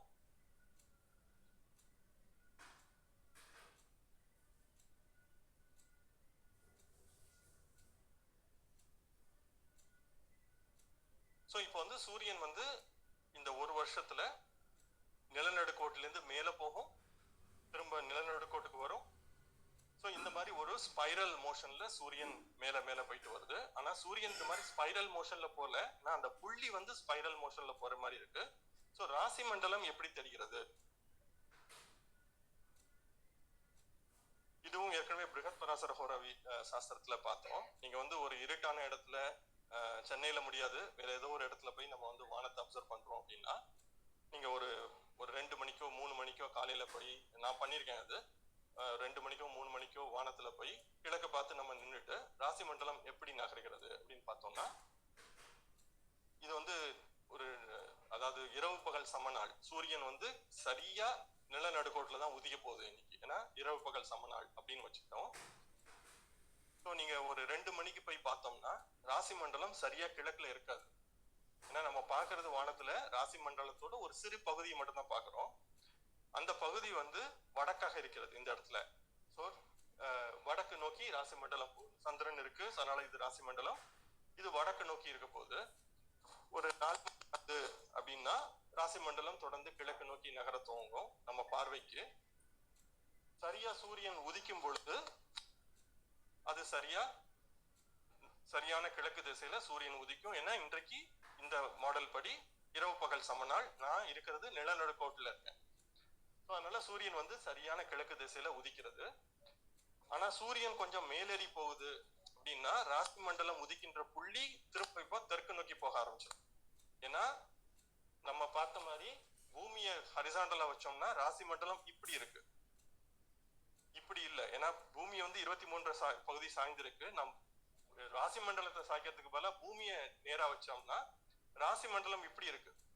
சோ அதனால ராசி மண்டலம் இப்போ திரும்ப தெற்கு நோக்கி நகர துவங்கும். இன்னும் கொஞ்சம் நண்பகல் நேரத்துல போனோம்னா அது முழுக்க தெற்கோட அதிகபட்ச பாகை 23.5 பாகைக்கு போயிருக்கும். ஏன்னா நம்ம நிலநடுக்கோட்டுல இருந்து பாக்குறதுனால ராசி மண்டலம் 23.5 பாகைக்கு போயிருக்கும். இப்போ திரும்ப ஒரு மத்தியானம் ஒரு 2 மணி 3 மணி அப்படின்னா திரும்ப ராசி மண்டலம் இது கிழக்கு நோக்கி வர துவங்கும். சாயங்காலம் சூரியன் பின்னாடி மேற்குல மறையும், கிழக்குல சரியான கிழக்கு திசையில ராசி மண்டலம் வந்திருக்கும். திரும்ப சாயங்காலம் நைட் ஆகுது அப்படின்னா திரும்ப ராசி மண்டலம் வடக்கு நோக்கி நகர்த்துவாங்க. ஸோ இந்த மாதிரி நம்ம கிழக்குல இருந்து பார்க்கும்போது சரியான கிழக்கு நம்ம இருக்கிறது வந்து நிலநடுக்கோட்டுல இருக்கும். கிழக்கு திசையை பார்த்தாலும் ராசி மண்டலம் கிழக்குல உதிப்பதில்லை. இப்படி போகுது இது மாதிரி ஒரு சைனசாய்டல் மோஷன்ல தான் ராசி மண்டலம் இருக்கிறது. இப்போ நம்ம லக்னம்னு எதை சொல்றோம்? எந்த ராசி மண்டல புள்ளி கிழக்கில் உதிக்கிறதோ இந்த நேரத்தில் தேவையான நேரத்தில் அதுதான் லக்னம் சொல்றோம். ஆனா கிழக்குல ராசி மண்டலம் உதிப்பதே கிடையாது. நான் இதை காட்டினது வந்து நிலநடுக்கோட்டு பகுதியில இரவு பகல் சமநாள் அன்றைக்கு இப்படி இருக்கு அப்படின்னு சொல்றேன்.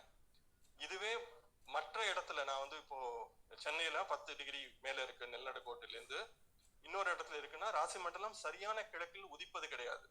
அது வேற ஒரு திசையில உதிக்கிறது. நம்ம அதை என்ன பண்றோம்னா கிழக்கை நோக்கி ப்ரொஜெக்ட் பண்றோம். ஸோ இந்த பக்கம் ராசி மண்டலம் இருக்கு, அதை நம்ம பார்க்கிற கிழக்கு திசையை நோக்கி நகர்த்துகிறோம். நம்முடைய தொடுவானத்தின் அடிப்படையில், நம்ம பார்க்கிற தளத்தின் அடிப்படையில் இந்த இடத்துல ராசி மண்டலம் இருக்கு, அதை வந்து நம்ம கிழக்கு நோக்கி நகர்த்தி வச்சுக்கிறோம். ஆனா இந்த நகர்த்துதல் அப்படிங்கிறது வந்து ஹரிசாண்டலா நகர்த்துறோம், கிடைமட்டமா நகர்த்துறோம். அதனால இதே பகுதியில இப்படி நகர்த்துறதுனால அதே தளத்துல தான் இருக்கு இந்த லக்னம்ங்கிற புள்ளி. ஸோ அதனால லக்னம்ங்கிறது வந்து சரியாக அமைகிறது. ஏன்னா இந்த பக்கம் கிழக்குன்னு வச்சுக்கிட்டாலும் ஒண்ணுதான், அதையே நகர்த்தி இந்த பக்கம் கொண்டு வந்தாலும் ஒண்ணுதான். 0 பாயிண்ட் அது. ஸோ துவக்க புள்ளி அதனால ஒண்ணுதான், இப்படி கொண்டு வந்து வச்சாலும் ஒண்ணுதான். அதனால லக்னத்துல பிழை என்பது வரவில்லை. ராசி மண்டலம் சரியாக கிழக்கில் உதிக்காவிட்டாலும் பரவாயில்லை, லக்னத்தில் பிழை வருவதில்லை. ஏன்னா நம்ம வந்து அதை கிடைமட்டமாக நகர்த்தி கிழக்கில் சரி செய்து கொள்கிறோம்.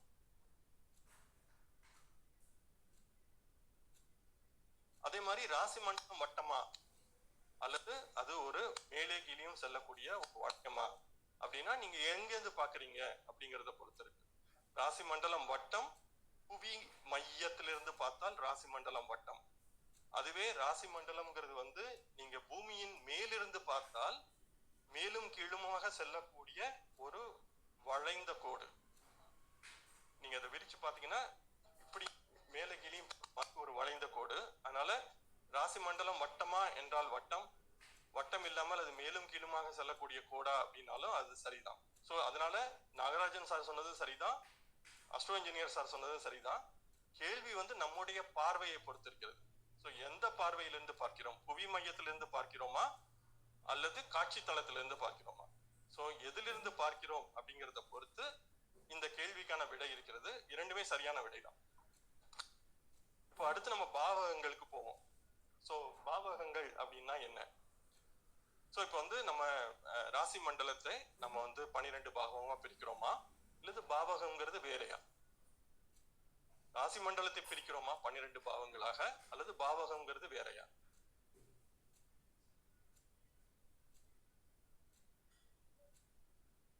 ஸோ ராசி மண்டலத்தை நம்ம 12 பகுதிகளாக பிரித்துக் கொள்கிறோமா அல்லது பாவகங்கிறது வேறையா? ஓகே, இதற்கு விடை தேடுவதற்கு முன்னாடி நம்ம பாவகம் அப்படிங்கிறது என்னன்னு பார்ப்போம். ஸோ இது வந்து நம்ம பார்க்கின்ற வானத்திலிருந்து பார்க்கிறோம், சாரி நம்ம பூமியோட மேலிருந்து பார்க்கிறோம். நம்ம பார்க்கின்ற தளம்னு ஒண்ணு இருக்கு, நம்ம உச்சி, பாதாளம், கிழக்கு, மேற்கு அதெல்லாம் இருக்கு. ஸோ நம்ம ஏற்கனவே சொன்னது படி நான் இருக்கின்ற இடத்துல இருந்து பார்க்கும் பொழுது இந்த ராசி மண்டல வட்டம் அப்படிங்கிறது 23.5 பாகை தான் சாய்ந்திருக்கும்னு சொல்ல முடியாது. அது வெவ்வேறு கோணத்துல சாய்ந்திருக்கலாம். ஏன்னா நான் அச்சரேகையில எங்க வேணாலும் இருக்கலாம். மேல என்னுடைய பார்வைக்கு வந்து இது கரெக்டா 23.5 பாகையா தான் இருக்கும்னு சொல்ல முடியாது. சில நேரம் இப்படி தெரியலாம், சில நேரம் கம்மியா தெரியலாம். அந்த பார்வை தளத்தோட அமைப்பு பொறுத்து இருக்கு. ஸோ இந்த கிரே கலர்ல காட்டப்பட்டுள்ளது வந்து ராசி மண்டலம். நான் வந்து இங்க மேலிருந்து பாக்குறேன், இந்த பூமியோட தளத்துல இருந்து பாக்குறேன் அப்படின்னு வச்சுக்கலாம். இல்ல சார், பூமியோட அச்சு சாய்ந்திருக்கிற கோணம், இந்த இந்த பூமி வந்து இப்படி இப்படி நேரம் இல்லாம இப்படி சாய்ந்திருக்குன்னு சொன்னோம் இல்லையா, அது வந்து இந்த வெர்டிகல் ஆக்சிஸ்ல இருந்து 23.5 பாகை சாய்ந்திருக்கிறது. அவ்வளவு இப்போதைய மதிப்பு வந்து அவ்வளவுதான் இருக்கு, 23.42 அந்த மாதிரி மதிப்புல இருக்கு. இது வந்து இப்போ நீங்க வந்து ஒரு 1.5 லட்சம் அல்லது 2 லட்சம் வருஷ காலத்துல பார்த்தோம்னா அது 22ல இருந்து 24.5 வரைக்கும் போகுது அதோட மதிப்பு. ஸோ இது வந்து பூமி வந்து இப்ப யாராவது நான் கேட்கறது நான் பேசுறது பிடிக்காம தூக்கம் வருதுன்னு வச்சுக்கோங்க. ஸோ அவங்க தலை வந்து இந்த மாதிரி ஒரு நான் இது பண்ணும்ல, அது கொஞ்சம் தள்ளாட்டம் போடும். ஸோ அந்த மாதிரி ஒரு தள்ளாட்டம் போடும் பொழுது முதல்ல இப்படி போயிட்டு திரும்ப தலை இப்படி மேல வருது. ஸோ இந்த ஒரு ஆக்சிஸ்ல பூமியோட இந்த மோஷன் இருக்கு. அது வந்து குறைவான தள்ளாட்டத்துல இருக்கு அப்படின்னா 22 பாகையில இருக்கும். அதோட அதிகபட்ச மதிப்பு அப்படின்னா 24.5 மதிப்புக்கு போகும். ஆனா இந்த மூமெண்ட் வந்து 1.5 லட்சம் வருஷம் அந்த ரேஞ்சில் இருக்கு. இப்ப நம்ம பள்ளியில படிக்கிறது வந்து ஸ்கூல் புக்ல எல்லாம் பார்த்தா பூமி 23.5 பாகை சாய்ந்திருக்கிறது அப்படின்னு படிச்சிருப்போம். அது இப்போதைய மதிப்பு, எப்போதும் அதே மாதிரி மதிப்புல இருப்பதில்லை. இப்போதைய மதிப்பு 23.5 பாகை. நீங்க இன்னொரு 10,000 யாரும் இருக்க போறது இல்லை, ஒரு 10,000 வருஷம் கழிச்சு பார்த்தோம்னா 23.2 23.1 அந்த மாதிரி வேல்யூஸ் மாறலாம். ஆனா நம்ம இருக்கிற காலகட்டத்துல 23.5ங்கிறது வந்து சரியான மதிப்பு. ஆனா அது 23.5 பாகை சாய்ந்திருந்தாலும் பூமியில வந்து நம்ம அட்சரேகைங்கிறது வந்து 90 பாகை வரைக்கும் போகும். இந்த பூமி பந்துல வந்து இது நிலநடுக்கோடு, இந்த லைன் வச்சுக்கலாம், இது நிலநடுக்கோடு, இது வந்து 0 அட்சரேகை. இங்கிருந்து பார்த்தோம்னா ராசி மண்டலம் 23 பாகை வடக்கு போகும், 23 பாகை தெற்கு போகும். அதுவே நான் ஒரு 10 பாகை மேல போய் சென்னையில இருந்து பாக்குறேன் அப்படின்னா வடக்க போறது வந்து 13 பாகை தான் இருக்கும், தெற்க வந்து 33 பாகை போயிடும். அதே இது நான் 23 பாகை மேல போயிருக்கேன், அதாவது டிராபிக் ஆஃப் கேன்சர் சொல்லுவோம், உஜ்ஜயினி கல்கத்தா பக்கத்துல போய் இருந்து பார்த்தோம்னா ராசி மண்டலம் அதிகபட்சம் 0ல இருக்கும், கீழே போறது வந்து அதிக இருக்கும். அதுவே நம்ம வானத்துக்கு போய் அதாவது ரஷ்யா அந்த மாதிரி பகுதிகளில் போகும்போது ராசி மண்டலம் முழுமையா உச்சிக்கு வரவே வராது, அதாவது நம்ம நம்ம தலைக்கு மேலாக வரவே வராது. ராசி மண்டலம் இந்த மாதிரி ஒரு அமைப்புல தான் இருக்கும். ஆனா கீழே போறது கண்ணுக்கு தெரியாம போயிடும். அதனாலதான் பாவங்கள்ல வேறுபாடு வருது, அதுக்கு போவோம் நம்ம அடுத்து. ஸோ இப்போ வந்து இதுதான் ராசி மண்டலம். இந்த ராசி மண்டலத்தை நான் வந்து ஒரு இடத்துல இருந்து அப்சர்வ் பண்றேன் வானத்துல. இந்த ராசி மண்டலம் வந்து கிழக்க உதிக்கின்ற புள்ளி அது வந்து நம்முடைய லக்னம். அதே மாதிரி பின்னாடி மறைகின்ற புள்ளி, இந்த ராசி மண்டலம் நிலையா இருக்கு வானத்துல, இது தொடர்ந்து நகராது, பூமி தான் சுத்திட்டு இருக்கு, ராசி மண்டலம் நிலையா இருக்கிறது. ஆனா ஏதோ ஒரு புள்ளி உதிக்கிறது வானத்துல, ஏன்னா பூமி சுத்துறதுனால ஏதோ ஒரு புள்ளி உதிக்கிற மாதிரி நமக்கு தோணுது. இப்போ உதிக்கிற புள்ளி வந்து கிழக்கு வானத்துல லக்னம், மறைகின்ற புள்ளி அப்படிங்கிறது வந்து 7ஆம் பாவகம். இந்த ராசி மண்டலத்தோட அதிகபட்ச உயரம் அது 10ஆம் பாவகம். ராசி மண்டலத்தோட மிக குறைந்த பகுதி அப்படிங்கிறது 4ஆம் பாவகம். ஆனா இந்த படத்துல காட்டினதுபடி இப்ப நம்ம 10ஆம் பாவகம்னா இப்படி காட்டுறோம், இது வராது. எப்போ வரும் அப்படின்னா இது நிலநடுக்கோட்டுல இருந்து பார்த்தா மட்டும்தான் வரும். மற்ற இடத்துல பார்த்தா இது இந்த 10ஆம் பாவகம்ங்கிறது உச்சிக்கு வராது. இந்த இடத்துல ஏதோ ஒரு இடத்துல நம்ம 0ல இருந்து இந்த கோணத்துல ஏதோ ஒரு கோணத்துல 10ஆம் பாவகம்னு வரும். அதுக்கு நேர் எதிர் பின்னாடி வந்து 4ஆம் பாவகம் அப்படிங்கிறது இருக்கும். ஸோ இப்போ நமக்கு கணிதம் என்ன பண்ணணும் அப்படின்னா, இது லக்னம், இது 7ஆம் பாவகம், இது வந்து பிழை வருவதற்கு வாய்ப்பு கிடையாது. ஏன்னா ஏற்கனவே சொன்னபடி ராசி மண்டலம் இப்படி நம்ம பார்வைக்கு போனாலுமே நம்ம கிடைமட்டமா நகர்த்தி சரியான கிழக்குக்கு கொண்டு வந்துடுறோம். ஸோ அதனால இது லக்னத்துல பிழை வருவதற்கு வாய்ப்பு கிடையாது. அதே மாதிரி லக்னத்தோட 180 பாகை 7ஆம் பாவகம் அப்படிங்கிறதுனால அதுலயும் பிழை வருவதற்கு வாய்ப்பு கிடையாது. ஸோ பிழை எங்க வரும் அப்படின்னா 10ஆம் பாவகத்தை நிர்ணயிப்பதுல வரும். நம்ம வந்து 10ஆம் பாவகம் நேர உச்சிக்கு வரும் அப்படின்னா வரப்போறது இல்லை. அதே மாதிரி 4ஆம் பாவகம் நேர காலு கீழே போகும் அப்படின்னாலும் வரப்போறது இல்லை. நம்ம இருக்கிற இடத்த பொறுத்து இது எந்த இடத்துல எவ்வளவு தூரம், இங்க இப்படியும் இருக்கலாம் இப்படியும் இருக்கலாம், இது எந்த இடத்துல இருக்கு அப்படிங்கிறத நம்ம கால்குலேட் பண்ணணும். அதுதான் பராசரர் சொல்ல வர்றார்.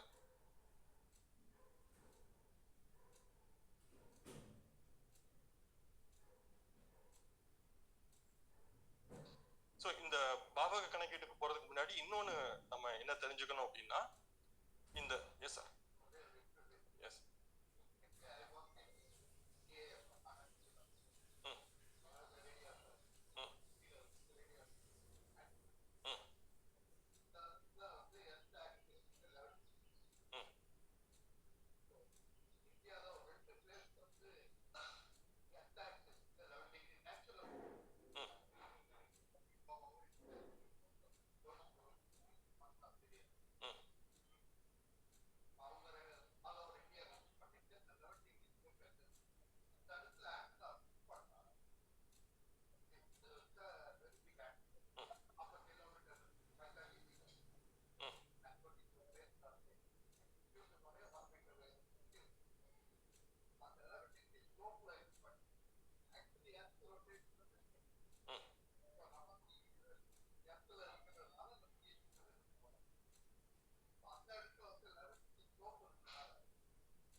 சொல்லுங்க சார்.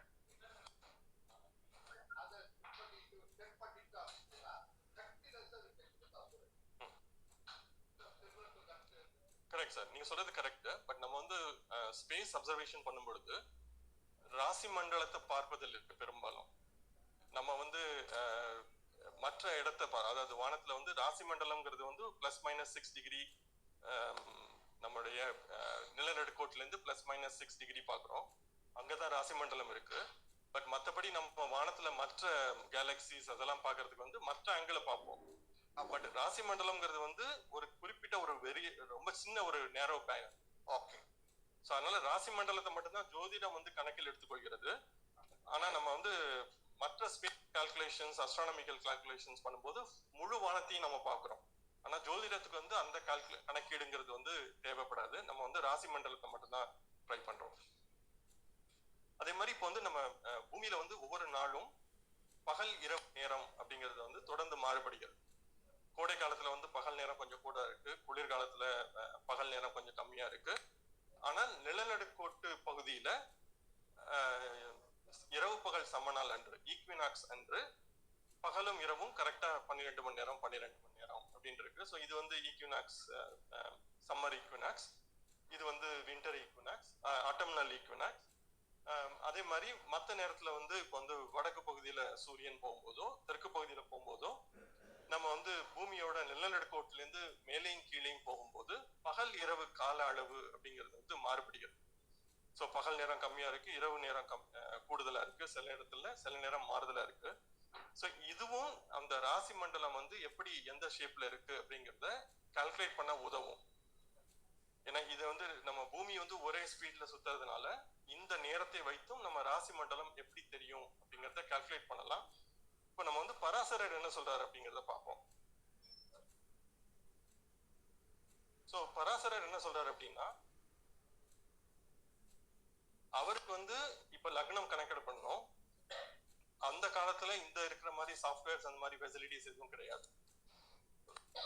அதனால பராசரர் என்ன சொல்றாரு அப்படின்னா, ஒரு 12 அங்குலம் உயரம் உள்ள ஒரு குச்சியை எடுத்துப்போம்.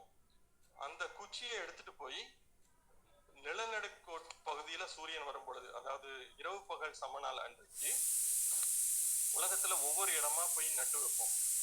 நட்டு வச்சு உயரம் எவ்வளவு இருக்கு, அதாவது நிழலோட அளவு வந்து எவ்வளவு இருக்கு அப்படிங்கறது ஒரு நிமிஷம்.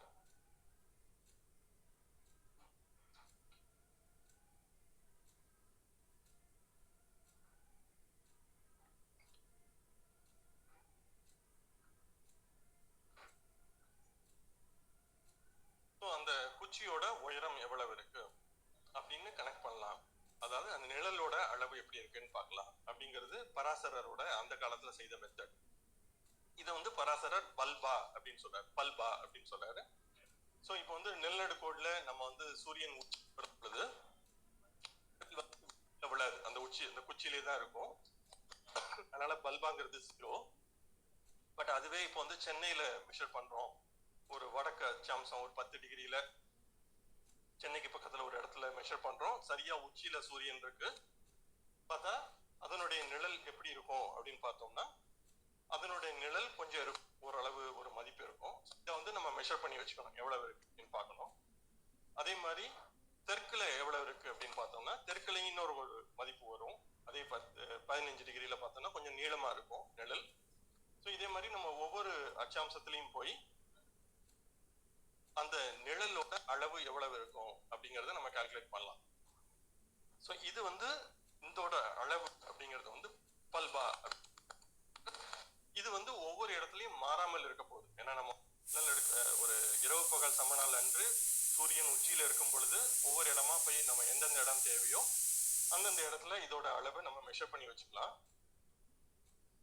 இது வந்து ஒரு ரஃபான ஒரு புக்ல இருந்து எடுத்த கால்குலேஷன். இது எஸ்பி குல்லர் அப்படின்ற ஒரு கேபி அஸ்ட்ராலஜில ஃபேமஸான ஒரு ஆளு. அவர் வந்து இந்த பல்பா வந்து எவ்வளவு இருக்கும் அப்படின்னு கால்குலேட் பண்ணி எழுதியிருக்காரு. அதாவது ஒவ்வொரு லாட்டிடியூட் அல்லது அட்சரேகையில எந்த அளவு பல்பாங்கிற அளவு இருக்கும் அப்படிங்கறது கால்குலேட் பண்ணி இந்த மாதிரி கால்குலேட் பண்ணி எழுதி.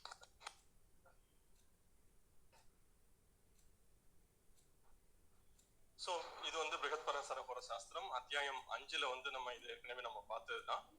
ஸோ பராசர் என்ன சொல்றான்னா, இந்த ஒரு குச்சியோட அளவு நம்ம வந்து இதை கால்குலேட் பண்ணி எழுதிட்டோம்னா அது பேரு பல்பான்னு பேரு.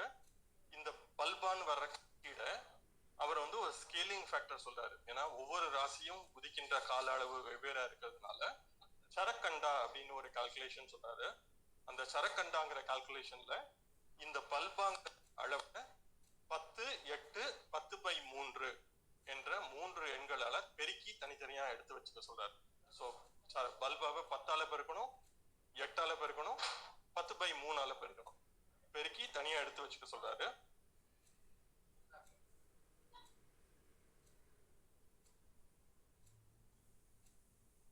இது எடுத்து வச்சதுக்கு அப்புறம்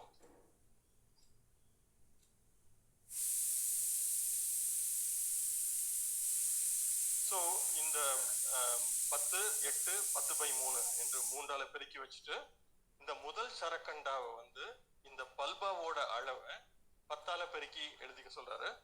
2ஆம் சரக்கண்டாங்கிறது வந்து அந்த நம்பரை 8ஆல பெருக்கி எழுதி வச்சுக்க சொல்றாரு. 3ஆவது சரக்கண்டாங்கிறது அந்த நம்பரை 10/3ஆல பெருக்கி வச்சுக்க சொல்றாரு. அடுத்தாப்புல பராசரர் என்ன சொல்றாரு அப்படின்னா, இந்த ஒவ்வொரு ராசியும் எந்த அளவுல உதிக்கிறது வானத்துல, அதாவது இந்த பூமியில இருந்து பார்க்கும்போது 278, 299, 323 இதுதான் நாகராஜன் சார் சொன்னாங்க. ஏன்னா நம்ம பார்க்கும் பொழுது அந்த ராசிகள் உதிக்கின்ற கால அளவு அப்படிங்கிறது அந்த எறும்பு பார்க்கும் பொழுது வேற விதமா தெரிகிறது. அந்த பூமிங்கிற புள்ளியில இருந்து நம்ம பார்க்கல. அதனால இந்த நம்பர் வந்து இந்த மாதிரி ஒரு அளவுல வேறுபடுகிறது. இத வரிசையா 278, 299, 323, திரும்ப 323, 299, 278 அப்படின்னா 6 ராசி முடிஞ்சிருச்சு. திரும்ப அதே மாதிரி இன்னொரு 6 ராசிக்கு கீழே எழுதிக்கலாம். சோ இது வந்து பராசரர் சொல்ற நிழலடுக்கோட்டு பகுதி. இது வந்து நிழலடுக்கோட்டு பகுதியில ராசிகள் வந்து இந்த அளவுல உதிக்கிறது. ஏன்னா நான் நிழலடுக்கோட்டுல இருந்து சிமெண்டல் 30 டிகிரி அளவு தான். ஆனா அது கிழக்கையும் மேற்கையும், அதாவது வடக்கு சைனசாய்டல் மோஷன்ல இருக்கிறதுனால இந்த ராசிகள் வந்து இந்த மாதிரி உதிக்கிறது. எனவே மேஷம், ரிஷபம், மிதுனம், கடகம், சிம்மம், கன்னி, திரும்ப துலாம், விருச்சிகம், தனுசு இந்த வரிசையில போயிட்டு வருது. ஸோ அதனால இந்த பக்கம் தெற்க போச்சு, திரும்ப அங்கேருந்து வந்து வடக்க போகுது. இந்த மோஷன் இந்த கணக்கீடு சொல்றாரு.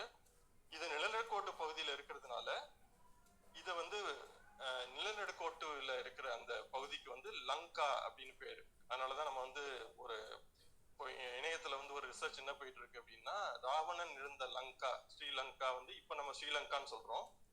அது ஒரிஜினல் லங்காவா இருக்காது. ஏன்னா அது வந்து நிலநடுக்கோட்டுல இல்ல ஸ்ரீலங்கா. ஆக்சுவலா நிலநடுக்கோடுங்கிறது வந்து மாலத்தீவு பகுதியில இருக்கு. மாலத்தீவு கிராஸ் பண்ணது.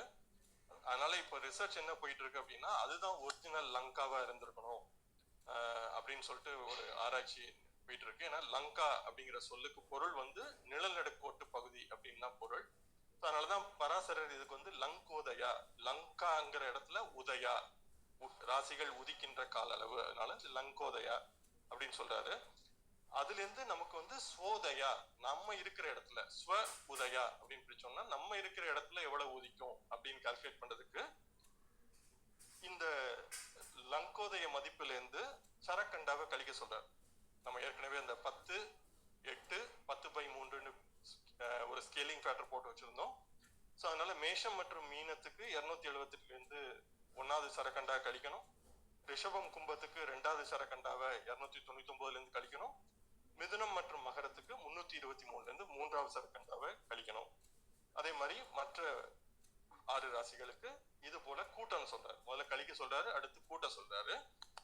இது மூலமாக நம்ம அந்த சைனசாய்டல் மோஷன் பார்த்தோம். அந்த சைனசாய்டல் மோஷனை இந்த மாதிரி மாடல் பண்ணி வச்சிருக்காங்க அந்த.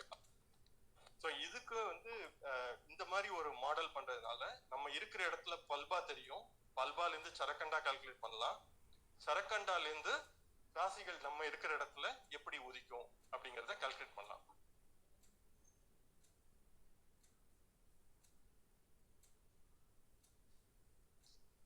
இதுக்கு அடுத்து இந்த லக்னம் எப்படி கணிக்கணுங்கிற கால்குலேஷன்ல ஆர்வம் இருந்தா போலாம். பட் சொன்னது மாதிரி எப்படி கால்குலேட் பண்ணணும் அப்படிங்கறது பராசரர் விளக்கி இருக்காரு.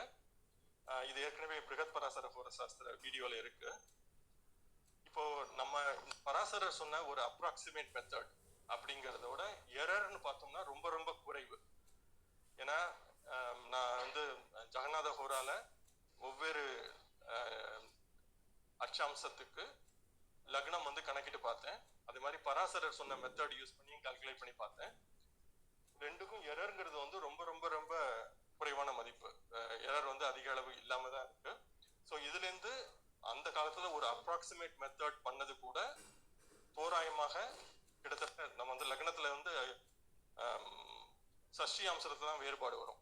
அந்த அளவுக்கு துல்லியமா பராசரர் கால்குலேட் பண்ணது 0.01, 0.02 பாகை அந்த அளவுக்கு தான் வேறுபாடு வருகிறது. அந்த கால்குலேஷன் வந்து துல்லியமா பண்ண முடிஞ்சிருக்கு.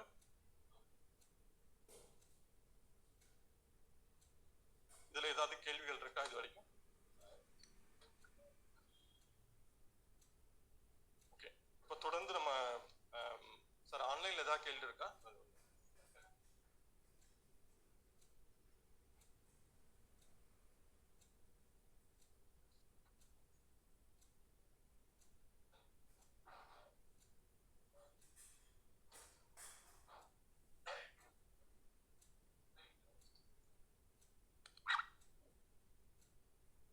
ஆன்லைன்ல இருக்கிற அன்பர்கள் ஏதாவது சந்தேகங்கள் கேட்கணும்னா கேட்கலாம்.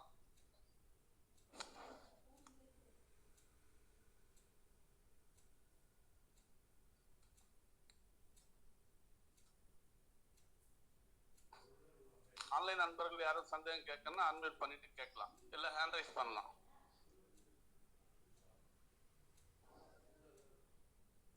நான் தொடர்றேன் சார். யாராவது கேள்வி இருந்தா நடுவில் நிப்பாட்டலாம்.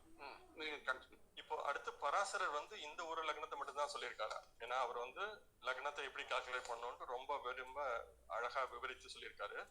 ஆனா இது சொல்லி முடிச்ச கையோட இன்னொரு லக்னத்தை பத்தி பேசுறாரு. காலத்தை அடிப்படையாக வைத்து பாவ லக்னம், ஹோர லக்னம், கடிக லக்னம்ட்டு இன்னும் ஒரு 3 லக்னத்தை பத்தி சொல்றாரு. அதே மாதிரி பிராணபத லக்னம்ட்டு இன்னொரு லக்னம் இருக்கு. ஜெய்மினி மகரிஷி வந்து விகட்டிக லக்னம்னு சொல்லிட்டு ஒரு லக்னத்தை பத்தி சொல்றாரு. ஸோ இந்த ஒரு லக்னம் மட்டும் போதாதா? ஆல்ரெடி இவ்வளவு குழப்பமா இருக்கு. அப்புறம் இன்னொரு லக்னத்தை பத்தி ஏன் சொல்றாரு பராசரர்? ஸோ பராசரர் வந்து இந்த கூடுதலா ஒரு 4 லக்னத்தை பத்தி பேசியிருக்காரு. அதே மாதிரி ஜெய்மினி மகரிஷி கூடுதலாக விகட்டிக லக்னம் அப்படின்னு சொல்லிட்டு இன்னொரு சொல்றாரு. ஸோ இந்த லக்னத்துக்கும் நம்ம பொதுவா பயன்படுத்துகின்ற லக்னத்துக்கும் இந்த லக்னத்திற்கும் என்ன வேறுபாடு, ஏன் தேவை இந்த லக்னம் அப்படின்னு பார்க்கலாம். இந்த லக்னம்ங்கிறது வந்து காலத்தை அடிப்படையாக வைத்த லக்னங்கள். இந்த 5 லக்னங்கள் பாவ லக்னம், ஹோர லக்னம், கடிக லக்னம், அதே மாதிரி பிராணபத லக்னம், அதே மாதிரி விகடிக லக்னம், இந்த லக்னங்கள் காலத்தை அடிப்படையாக வைத்தவை. முன்னாடி பார்த்த லக்னம் வந்து இடத்தை அடிப்படையாக வைத்த லக்னம். அதாவது ஒண்ணு வந்து ராசி மண்டலத்தோட ஸ்பேஸ் அல்லது ஷேப்பை வச்சு கால்குலேட் பண்ண லக்னம் அது. இது ராசி மண்டலத்தின் அதாவது பூமி சுழல்கின்ற வேகத்தை வைத்து ராசி மண்டலம் எப்படி பூமியில இருந்து பார்த்தா எப்படி தெரிகிறது அப்படிங்கறத அடிப்படையாக வைத்த லக்னம். இப்போ வந்து பாவ லக்னம் அப்படின்னா என்ன அப்படின்னா, பூமி வந்து ஒரு சுற்று முடிக்கிறதுக்கு 24 மணி நேரம் ஆகிறது. சோ பாவ லக்னமும் ஒரு சுற்று முடிப்பதற்கு ஒரு நாள் ஆகிறது, 24 மணி நேரம் ஆகிறது. அதனால பூமி எந்த வேகத்துல சுழல்கிறதோ அதே வேகத்தில் தான் பாவ லக்னமும் சுழலும்.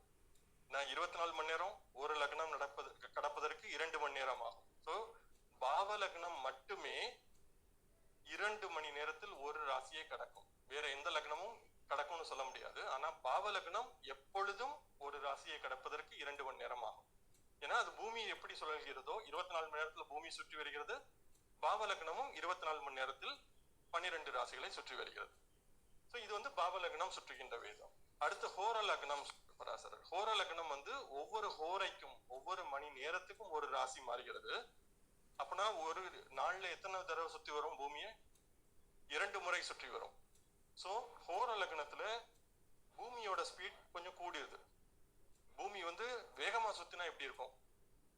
Double speed. அந்த வேகத்துல போனா லக்னம் எப்படி சுற்றி வரும்?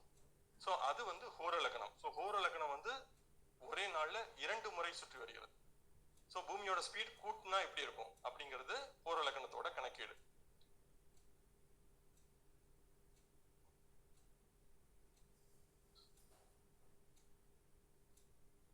இப்போ கடிக லக்னம் அப்படிங்கிறது வந்து ஒரு நாளுக்கு 5 சுற்று முடிக்கிறது ராசி மண்டலத்தை. சோ பூமியோட வேகம் 5 மடங்கு. ஏன்னா பூமி ஒரு சுற்று தான் முடிக்கிறது. ஆனா பூமியோட வேகம் 5 மடங்கானா எப்படி இருக்கும்? அந்த வேகத்துல 5 முறை ஒரு நாளில் சுற்றி வந்தால் அது கடிக லக்னமாகும். பிராணபத லக்னம்ங்கிறது வந்து ஒரு நாளைக்கு 20 சுற்று முடிக்கிறது. சோ பூமியை வந்து நம்ம இன்னும் கொஞ்சம் வேகமா சுத்தினா தென் எந்த ஸ்பீட்ல லக்னம் வந்து மாறி வரும் அப்படிங்கிறது வந்து பிராணபத லக்னம். அதே மாதிரி விகடிக லக்னம்ங்கிறது 300 சுற்று ஒரு நாளைக்கு. சோ ஒரு ராசியை கடப்பதற்கு வந்து 4.8 நிமிடத்துல ஒரு சுற்று, ஒரு 12 மணி நேரம் ராசியை சுற்றி வருகிறது. சோ இந்த லக்னங்கள் அப்படிங்கிறது வந்து காலத்தை அடிப்படையாக வைத்தது. 24 மணி நேரம். ஆனா அந்த 24 மணி நேரத்தில் எத்தனை முறை பூமி வந்து வேகமா சுற்றினால் எப்படி சுற்றி வரும் அப்படிங்கிற மாதிரி ஒரு கால்குலேஷன் பண்ணிருக்காங்க. இதுக்கும் நமக்கு ஏற்கனவே படித்த ஒரு செய்திக்கும் தொடர்பு இதா தெரிகிறதா? பராசரர் வேற விதமா அப்ரோச் பண்றாரு. ஜெய்மினி மகரிஷியும் இந்த காலத்தை அடிப்படையாக கொண்ட லக்னங்களும் வேற விதமான அப்ரோச் பண்றது.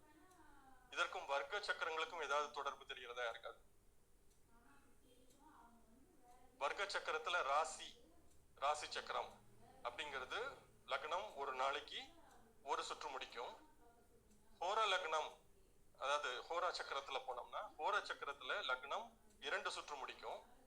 திரேகானம் 3 சுற்று முடிக்கும். நீங்க திரேகானத்துல ஒவ்வொரு லக்னமா பார்த்தா 3 சுற்று முடிக்கும். சதுர்த்தாம்சம் 4 தடவை சுற்றி வரும். பஞ்சாம்சம் கிடையாது, சஷ்டாம்சம் இல்ல. நவாம்சம்னா 9 தடவை சுற்றி வரும். தசாம்சத்துல 10 தடவை சுற்றி வரும். சோ பராசரர் ராசி மண்டலத்தை வர்க்கங்களாக பிரித்து ஸ்பீடு கூட்டி காமிச்சிருக்காரு நமக்கு, எப்படி இதை நம்ம பிரித்து பார்க்கலாம் அப்படின்ட்டு. ஆனா காலத்தை அடிப்படையாக கொண்ட லக்னத்தின் அடிப்படையில் பூமி ஒருவேளை வேகமா சுத்தினா எப்படி சுத்தும் அப்படிங்கிற விதமா பிரித்து காட்டியிருக்காரு. இது சரிதானா? நான் சொல்றேன் இந்த லாஜிக் சரிதானா இல்லையாங்கிறத அடுத்து வருகின்ற பக்கத்துல மேலும் விளக்க முடியும். இப்போ நம்ம வந்து இந்த 5 விதமான கால அடிப்படையிலான லக்னங்களை பார்த்தோம். பாவ லக்னம், ஹோர லக்னம், கடிக லக்னம், பிராணபத லக்னம், விகடிக லக்னம். சோ பாவ லக்னம்ங்கிறது வந்து லக்னத்துக்கு பதிலா நம்ம பாவ லக்னத்தை பயன்படுத்தி கொள்ளலாம். ஏன்னா அது வந்து 1ஆம் பாவத்தை பற்றி பேசுகிறது பாவ லக்னம். ஹோர லக்னம் எதை பற்றி பேசும்? 2ஆம் பாவத்தை பற்றி பேசும். ஏன்னா வந்து தனஸ்தானம். ஏன்னா ஹோர லக்னத்தை பயன்படுத்தி 2ஆம் பாவத்தை பார்க்கலாம். ஏன்னா நம்ம வந்து ஹோரா சார்ட் நம்ம வந்து நார்மலா வர்க்க சக்கரத்துல ஹோரான் பண்ணும்போது அது 2ஆம் பாவத்தை பற்றி பேசுகிறது, செல்வத்தை பற்றி பேசுகிறது. ஹோர லக்னமும் 2 முறை வேகம் பூமியை சுற்றி வருகிறது, அதுவும் 2ஆம் பாவத்தை பற்றி பேசுகிறது. கடிக லக்னம் அப்படிங்கிறது 5ஆம் பாவத்தை பற்றி பேசுகிறது, குறிப்பா அதிகாரம். 5ஆம் பாவம்ங்கிறது வந்து பதவியை பற்றி பேசுகிறது. அதனால கடிக லக்னம்ங்கிறதும் பதவியை பற்றி பேசுகிறது. ஏன்னா ஒரு ஜாதகத்துல கடிக லக்னத்தின் தன்மைகளை பற்றி ஆராய்ந்தால் அவருக்கு 5ஆம் பாவ தன்மையான அதிகாரம், ஆட்சி, அந்தஸ்து அதெல்லாம் எப்படி இருக்கு அப்படின்னு சொல்லலாம். பிராணபத லக்னம்ங்கிறது வந்து 8ஆம் பாவத்தை பற்றி பேசும். அதனாலதான் அதோட பேரே பிராணபத லக்னம் அப்படின்னு சொல்றோம். பிராண, ஆயுள், 8ஆம் பாவத்தை பற்றி பேசுகின்ற லக்னம். ஆனா இது வந்து 8ஆம் பாவம்னு பார்த்தோம்னா இது வந்து ஒரு நாள்ல 20 முறை சுற்றி முடிக்கிறது. 20 முறை சுற்றி முடிக்கிறதுனா 12 ராசி முடிஞ்சு திரும்ப 8 2வது சுற்றுல வந்திருக்கு. அதனால இது வந்து நம்ம ஏற்கனவே வர்க்க சக்கரங்கள் பிருகத் பராசர ஹோர சாஸ்திரத்துல பேசும் பொழுது 5 விதமான கோஷங்களை பத்தி பேசணும். அன்னமய கோஷம், பிராணமய கோஷம், மனோமய கோஷம், விஞ்ஞானமய கோஷம் சொன்னோம். இந்த பிராணபத லக்னம்ங்கிறது வந்து 2வது கோஷம், அதாவது அன்னமய கோஷம் பிராணமய கோஷத்துல இருக்கின்ற 8ஆம் பாவத்தின் தன்மை. அடுத்தது விகடிக லக்னம்ங்கிறது வந்து 300 முறை சுற்றி வருகிறது. 300 முறை சுற்றி வந்தா 12ஆல வகுத்தா 25ன்னு வரும். ஏன்னா இது 12ஆம் பாவத்தை பற்றி பேசுகிறது. ஏன்னா இது முழுக்க 25 முறை சுற்றினால 12ஆம் பாவம்னு வச்சுக்கலாம்.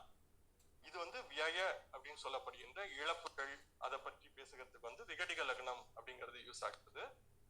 ஸோ இதுவும் அன்னமய கோஷம், பிராணமய கோஷம், மனோமய கோஷம், விஞ்ஞானமய கோஷம் சொல்ற மாதிரி அந்த உயர்ந்த கோஷங்கள் பற்றி பேசுகிறது. இது வந்து இந்த முதல் 3 காலத்தை அடிப்படையான லக்னங்கள் வந்து அன்னமய கோஷத்தில் இருக்கிற தன்மைகளை பேசுகிறது. பிராணபத லக்னம் அப்படிங்கிறது வந்து கோஷத்தில் இருக்கின்ற தன்மைகளை பேசுகிறது, 8ஆம் பாவத்தின் தன்மைகள். அதே மாதிரி விகடிக லக்னம்ங்கிறது வந்து மனோமய கோஷம் அந்த நிலையில இருக்கின்ற 12ஆம் பாவ தன்மைகளை பற்றி பேசுகிறது. இது வந்து நம்ம வந்து ஜெய்மினி என்ன சொல்லியிருக்காரு அப்படின்னு பார்த்தோம்னா, விகடிக லக்னத்தை பத்தி ஜெய்மினி தான் பேசியிருக்காரு, பராசரர் பேசல. பராசரர் வந்து இந்த முதல் இருக்கின்ற 4 லக்னங்களை பற்றி பேசியிருக்காரு. எல்லாரும் வெயிட் பண்ண, நோ ப்ராப்ளம்.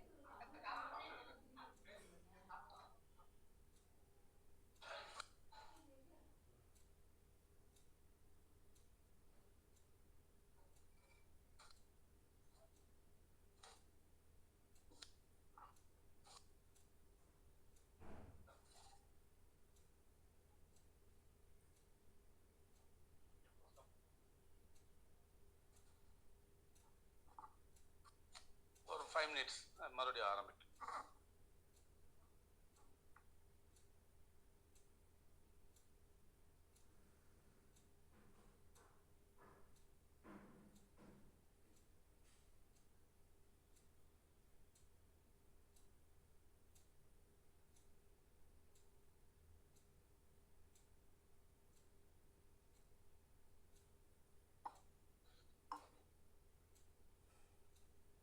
திரு சஞ்சய் ரத் அவரோட ஒரு ஸ்டூடெண்ட் இருக்காரு. அவர் பேர் வந்து சரஜத் பொதார் அப்படின்னு பேர். அவருடைய பிளாக் வந்து ஆங்கிலத்துல வந்து அவரோட புனைப்பெயர் வந்து வராக மிகிரா. ஸோ வராக மிகிராங்கிற புனைப்பெயர்ல அவர் ஆங்கிலத்துல நிறைய எழுதியிருக்காரு. அவருடைய ஒரு புத்தகம் இருக்கு, நான் இடைவேளைக்கு அப்புறம் காட்டுறேன். மொத்தம் 33 புத்தகம் எழுதியிருக்காரு. அந்த 33 புத்தகமும் ஜோதிடத்தை பற்றிய ஒரு மிகப்பெரிய ஆராய்ச்சி. ஒவ்வொரு புத்தகமும் ஒரு 400-450 பக்கம் இருக்கும். 33 பக்கம் எழுதியிருக்காரு, 33 புத்தகம் எழுதியிருக்காரு. என்கிட்ட ஒரு 10 புத்தகம் தான் வாங்கினேன் அதுல, அவரோட புத்தகத்துல. அதுல அவர் என்ன சொல்றாரு அப்படின்னா, இதே மாதிரி நம்ம அந்த 12 பாகங்களுக்கும் வெவ்வேறு விதமா பூமியோடைய வேகத்தை அதிகரித்து பார்த்தால் என்ன.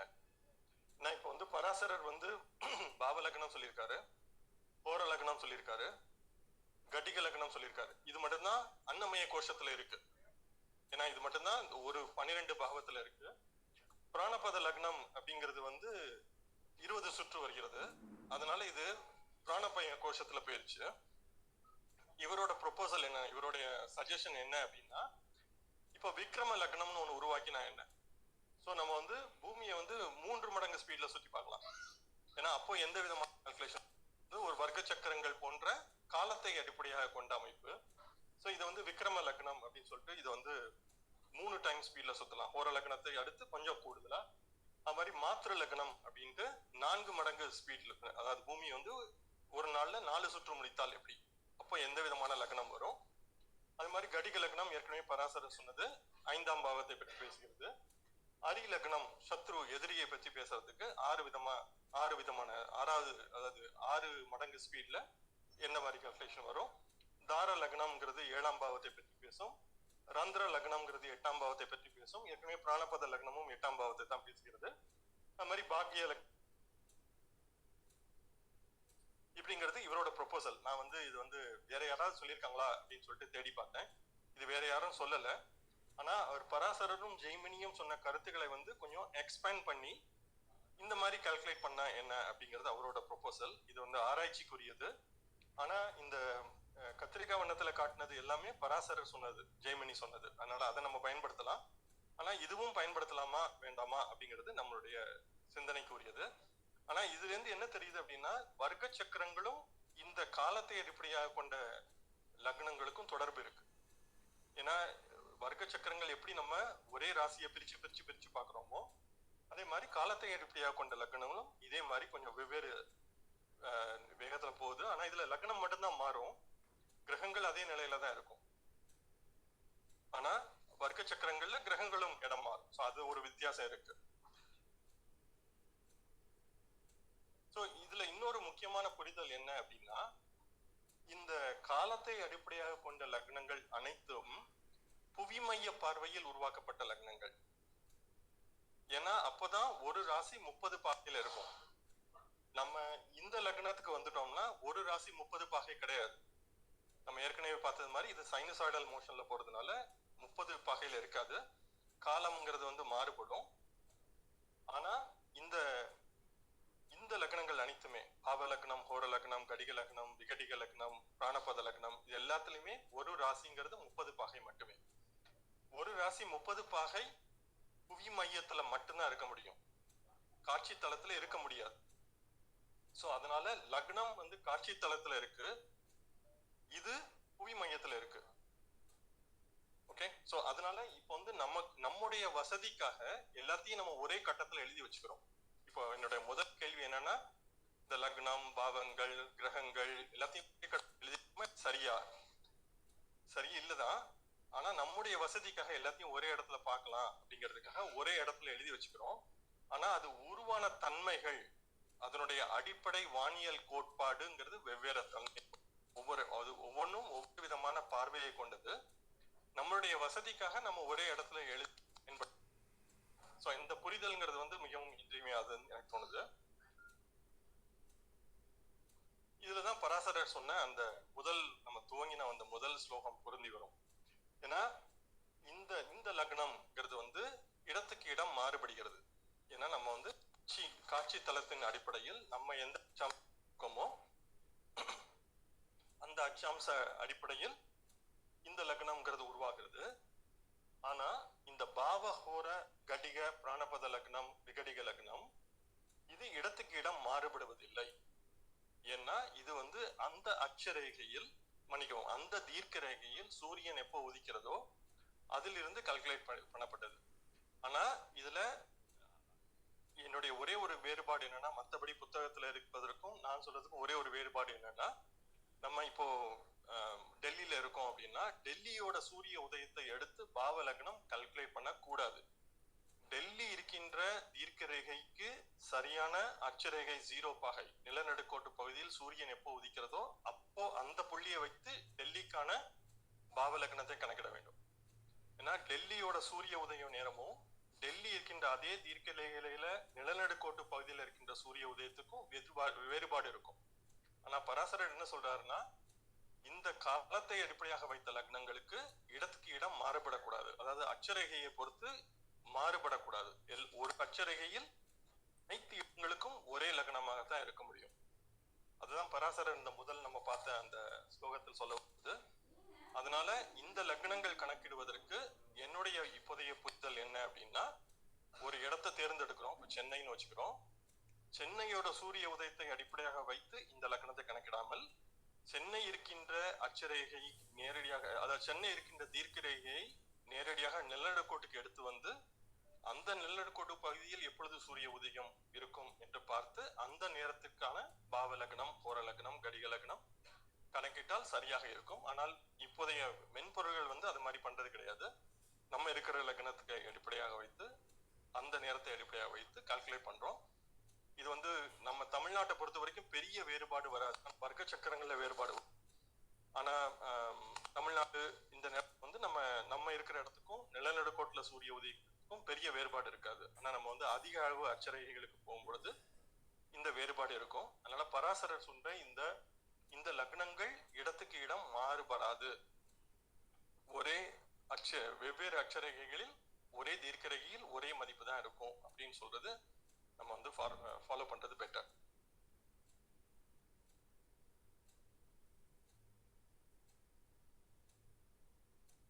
அதே மாதிரி பராசரர் வந்து இந்த 3 லக்னங்களையும் சாதாரண எப்படி நம்ம லக்னம் பயன்படுத்துறோமோ அதே போல பயன்படுத்த சொல்றாரு. ஏன்னா அவர் வந்து தெளிவாகவே சொல்றாரு, இந்த 3 லக்னங்களை கண்டறிந்த பிறகு, பாவ ஹோரா கடிக லக்னங்களை கண்டறிந்த பிறகு இதை ஒவ்வொன்றாக 3 ஜாதக கட்டங்களை எழுதி கொள்ளுங்கள். ஏன்னா நான் வந்து வட இந்தியால பயன்படுத்துற மெத்தட்ல வந்து லக்னத்தை பொறுத்து பாவங்கள் மாறும், அதனால தனித்தனியா எழுதி வச்சுக்கோங்க அப்படின்னு சொல்றாரு. நம்ம தென்னிந்தியாவில் தமிழ்நாட்டில் பயன்படுத்துற கட்டத்துல வந்து கட்டம் அதே மாதிரி தான் இருக்கும், நம்ம ராசிகளை அடிப்படையாக வைத்து நடத்துறதுனால. ஆனா பாவ லக்னம், ஹோர லக்னம், கடிக லக்னம் இதையும் நாம் லக்னமாக பயன்படுத்தி கொள்ளலாம், அதற்கு ஏற்றபடி கணக்கலாம். அதே மாதிரி அதையும் பயன்படுத்தி பாவகங்கள் கணக்கிட சொல்றாரு. சோ இந்த பாவகங்களை எப்படி கணக்கிடுவது? சோ பராசரர் 2 விதமான பாவக கணக்கீடுகளை சொல்கிறார். ஒன்று காட்சித்தல பார்வையில் பாவகங்கள், இன்னொன்று புவிமைய பார்வையில் பாவகங்கள். ஏன்னா இப்போ வந்து சிறப்பு லக்னங்கள் அத்தியாயத்துல ஒரு பாவக கணக்கீடு சொல்றாரு. அதே மாதிரி 5ஆம் அத்தியாயத்துல லக்னம் விட்டு இன்னொரு பாவக கணக்கீடு சொல்றாரு.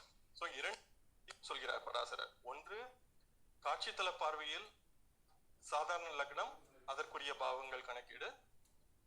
புவிமைய பார்வையில் இந்த லக்னங்கள், பாவ லக்னம், ஹோர லக்னம், கடிக லக்னம், அதற்குரிய பாவங்கள் என்று 2 விதமான கணக்கீடுகளை சொல்கிறார். அவர் என்ன சொல்றாரு அப்படின்னு பார்ப்போம். சோ இப்ப பாவங்கள் கணித்தல் அப்படின்னா என்ன அப்படின்னு பார்த்தோம்னா, இதுவும் இன்றைய மென்பொருள் உலகத்துல வந்து நமக்கு என்னெல்லாம் பாவகம் வேணுமோ எல்லாத்தையும் நம்ம கட்டத்துல போட்டு குழப்பிக்கிறோம். இப்போ வந்து மேற்கத்திய உலகத்துல வந்து பல்வேறு விதமான பாவங்கள் இருக்கு. இப்போ வந்து ஹோல் சைன் நம்ம ஏற்கனவே சொன்னதுபடி ராசியே பாவமா வச்சுக்கலாம்.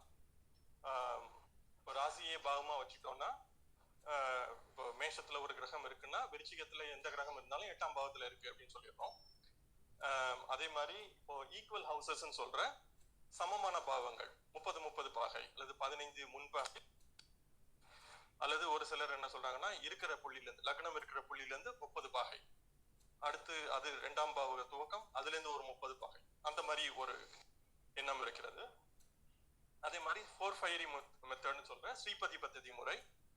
இந்த ஸ்ரீபதி பத்ததி முறைங்கிறது வந்து பராசரர் சொன்ன மெத்தடு. ஆனா 4 முறையில வந்து லக்னங்கிறது துவக்க புள்ளியா இருக்கும். ஆனா ஸ்ரீபதி பத்ததியில வந்து லக்னம் வந்து பாவகத்தோட மையமா இருக்கும். அது ஒன்றுதான் வேறுபாடு. அதே மாதிரி இப்போ மேற்கத்திய உலகத்துல வந்து அல்காபிட்டஸ், கம்பானஸ், ரெகினோமான்டனஸ், பிளாசிடஸ் இப்படி நிறைய மெத்தட்ஸ் இருக்கு. இந்த பிளாசிடஸ்ங்கிற பாவக கணக்கீட்டு முறை தான் நம்ம கேபி முறையில கிருஷ்ணமூர்த்தி ஐயா வந்து பயன்படுத்தினாங்க. அதனால இந்த கேபி முறையில யாராவது தான் அவரோட விதிமுறைகள் அந்த பாவத்தின் அடிப்படையாக தான் இருக்கு. அதனால அந்த பாவம் வந்து கேபி முறையில அதுதான் பயன்படுத்தி ஆகணும். ஏன்னா அப்பதான் அந்த விதிகள் பயன்படுவாங்க. அதனால வேற வழி இல்லை. ஆனா நம்ம பாரம்பரிய ஜோதிடம் அல்லது வேத ஜோதிடம், பராசரர் சொல்ற ஜோதிடம், ஜெய்மினி ஜோதிடம், அந்த முறையில எந்த பாகவத்தை பயன்படுத்தணும்? இப்ப கேபி முறைக்கு போக வேண்டாம். கேபி முறை சந்தேகமே கிடையாது. இப்போ நம்ம நார்மலா பயன்படுத்துறது வந்து இந்த 3 ராசியே பாவமா வச்சுக்கிறோம். ஓகே, அடுத்து ஈக்குவல் ஹவுஸ்ன்னு சொல்ற 30 பாகை எந்த இடத்துல இருக்கோ அதுல இருந்து முன் 15 பாகை, பின் 15 பாகை, இல்லட்டா ஸ்ரீபதி பத்ததி பாவகம். இதுல எந்த முறை சரியானது? இல்ல எதனாலும் பயன்படுத்திக்கலாமா? ஏதாவது கருத்து இருக்கா? அதுல முறை சொல்லட்டுமா? ஓகே.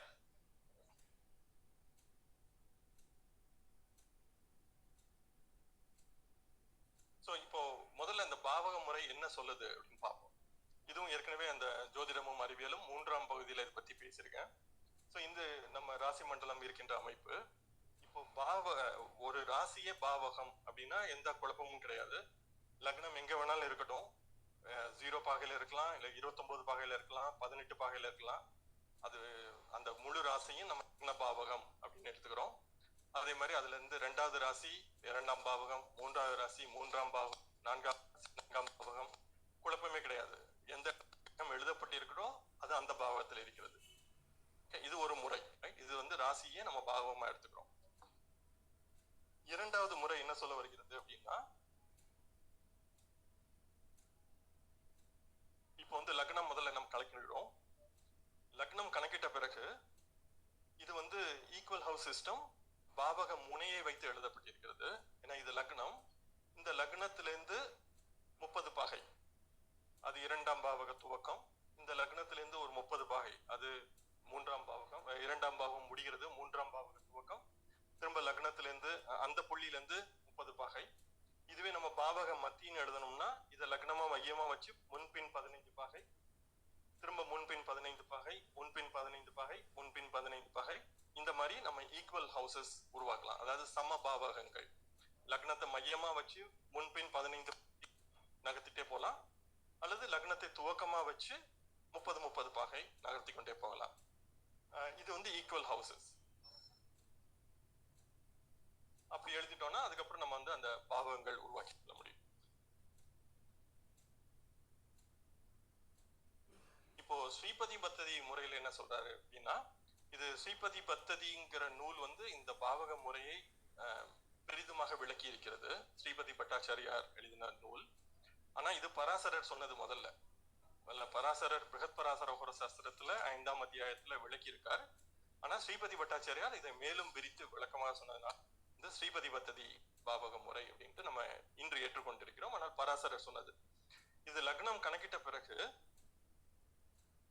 பராசரரும் ஸ்ரீபதி பட்டாச்சாரியார் என்ன சொல்றாருன்னா, லக்னத்தோட நேர் எதிர் பின்பகுதி அது 7ஆம் பாவகம்.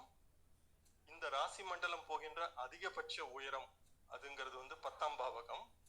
ராசி மண்டலம் போகிற மிக குறைந்த அளவு இன்று அந்த உருவான நேரத்துல எந்த இடத்துல கீழே இருக்கு அது 4ஆம் பாவகம்.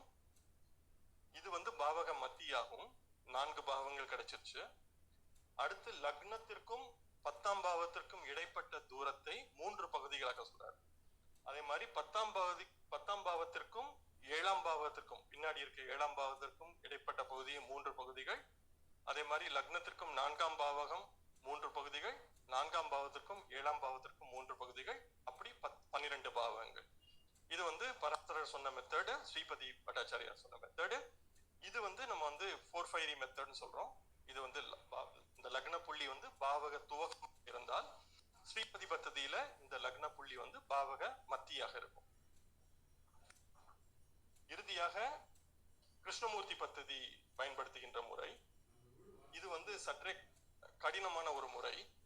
இந்த முறை என்ன சொல்லுது அப்படின்னா, இது இந்த சிவப்பு கலர்ல காட்டப்பட்டுள்ளது வந்து ராசி மண்டலம். நம்ம இருக்கிற இடத்துல இருந்து பார்க்கும் பொழுது தெரிகின்ற ராசி மண்டலம். இந்த ராசி மண்டலத்தை வந்து பூமி தன்னுடைய அச்சுல சுற்றும் பொழுது 24 மணி நேரத்துல சுற்றி வருகிறது. ஆனா பூமி வந்து சமமான வேகத்துல சுத்துது.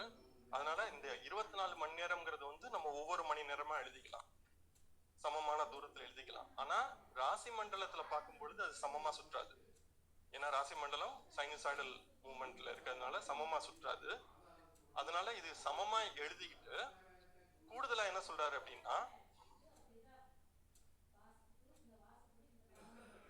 இது சூரியன் வந்து டிராபிக் ஆஃப் கேன்சர் அதிக அளவு உத்தராயணத்தோட அதிகபட்ச தூரத்துல இருக்கும் பொழுது அது எப்படி கடக்கும். இதோட முடிச்சுக்கிறேன் சார் இதோட முடிச்சுக்கிறேன்.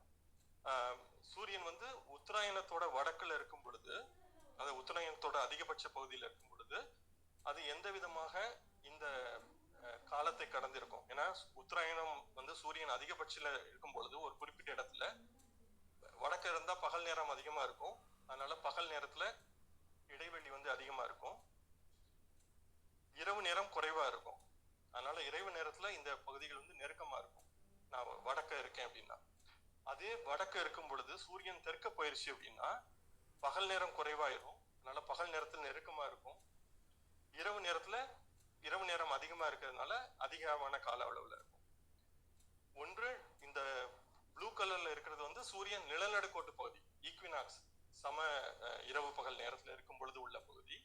இது சூரியன் உத்தராயணத்துல இருக்கும் பொழுது, இது சூரியன் தட்சிணாயணத்துல இருக்கும் பொழுது. இது எனக்கு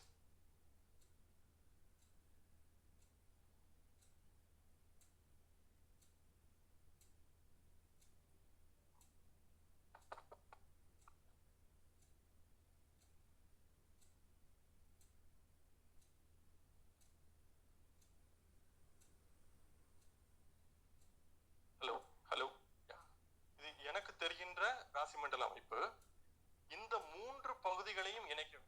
அதாவது உத்தராயணத்துல இருக்கிற, அதாவது டிராபிக் ஆஃப் கேன்சர்ல போற அமைப்பு, டிராபிக் ஆஃப் கேப்ரிகான்ல போறது, அதே மாதிரி இரவு பகல் சமநாள், இந்த 3 பகுதிகளையும் இணைக்க வேண்டும். இந்த 3 பகுதிகளையும் இணைக்கும் பொழுது எந்த புள்ளி ராசி மண்டலத்தை வெட்டுகிறதோ அது அந்த பாவகம். இந்த 3 ஒன்று சூரியன் வந்து உத்தராயணத்தோட வடக்குல இருக்கு. அப்போ நான் வடக்குல இருக்கேன் அப்படின்னா எனக்கு வந்து பகல் நேரம் அதிகமா இருக்கும். அதனால இந்த பாவங்களுக்கு இடைப்பட்ட தூரம் அதிகமா இருக்கும். இரவு நேரத்துல குறைவா இருக்கும். அதனால பாவங்களுக்கு இடைப்பட்ட தூரம் கம்மியா இருக்கும். ஒருவேளை அதே இடத்துல சூரியன் வந்து தட்சிணாயணத்துல இருக்கு, தட்சிணாயணத்தோட கீழ்ப்பகுதியில இருக்கு அப்படின்னா பகல் நேரம் குறைவா இருக்கும், இரவு நேரம் அதிகமா இருக்கும். அதனால பகல் நேரத்துல இந்த ராசிகள் வேகமா கடந்து விடும். அதனால நெருக்கம் நெருக்கமா இருக்கும். ஆனா இரவு நேரத்துல வந்து ராசிகள் வந்து அதிக நேரம் எடுக்கும். இரவு நேரம் அதிகமா இருக்கிறதுனால அதிகமா இருக்கும். சோ இப்போ 6ஆம் பாவகம்னா இந்த 3 புள்ளிகளையும் இணைத்து அது எந்த இடத்துல இந்த ராசி மண்டலத்தை வெட்டுகிறதுன்னு பார்க்கணும். அப்படி வெட்டுகின்ற புள்ளி பாவக முனையாகும். சோ இந்த மாதிரி ஒரு கணக்கிடுவதற்கு சற்றே கடினமான, இது மேத்தமெட்டிக்ஸ் பண்ணும்போது, மேத்தமெட்டிக்ஸ் பண்ணி பார்க்கும்போது கொஞ்சம் கூடுதல் கடினத்தன்மை இருக்கும். ஸோ இந்த மாதிரி ஒரு பாவகத்தன்மை வந்து பிளாசிடஸ் முறை, இதுதான் கேபி ஜோதிடத்துல நம்ம பயன்படுத்துகின்ற பாவகமா இருக்கு. ஸோ இந்த மாதிரி ஒரு 4 பாவக முறைகள் வந்து இந்திய ஜோதிடத்துல நம்ம பயன்படுத்துறோம். இதுல எந்த பாவக முறை சரியானது, எந்த பாவக முறையை நாம் பயன்படுத்த வேண்டும்? இப்போ கேபி முறை என்ன பொறுத்த வரைக்கும் கேபி முறைங்கிறது வந்து கேபி முறைக்கே இருக்கட்டும், அது நம்ம பயன்படுத்த தேவையில்லை. நான் பராசர சொல்லல. சமபாவங்கள், அதாவது ராசியே பாவமா வச்சுக்கிறதா, இல்ல 30 பாகை கொண்ட பாவத்தை எடுத்துக்கிறதா, இல்ல ஸ்ரீபதி பத்ததி சொல்ற பாவத்தை எடுத்துக்கிறதா? இந்த கேள்வி நம்ம புத்தக வெளியீட்டுக்கு பிறகு பார்ப்போம் பதில். நன்றி.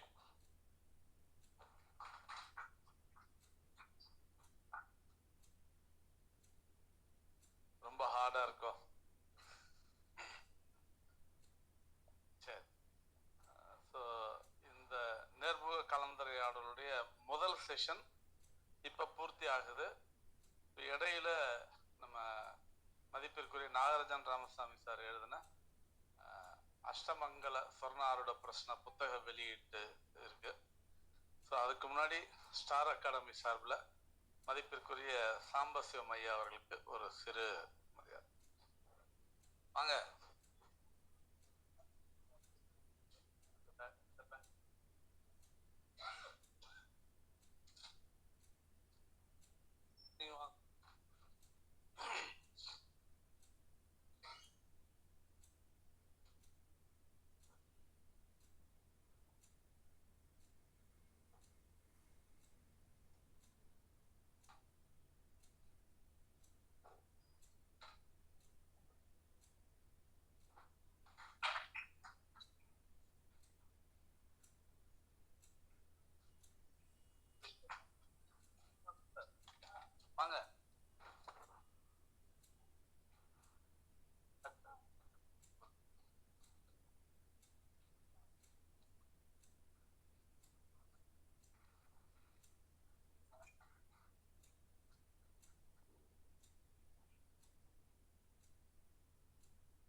ஸ்டார் அகாடமியோடைய பேட்ச் சம்பசன் சார்.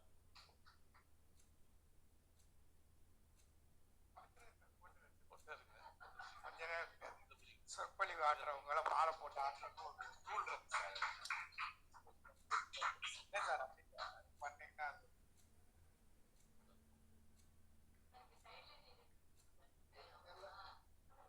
குத்தவே கூடாதுமா, இதயத்துல குத்த கூடாது, மேக்னெட் வச்சிருக்கோம், காந்தம் மாதிரி இழுக்கணும்.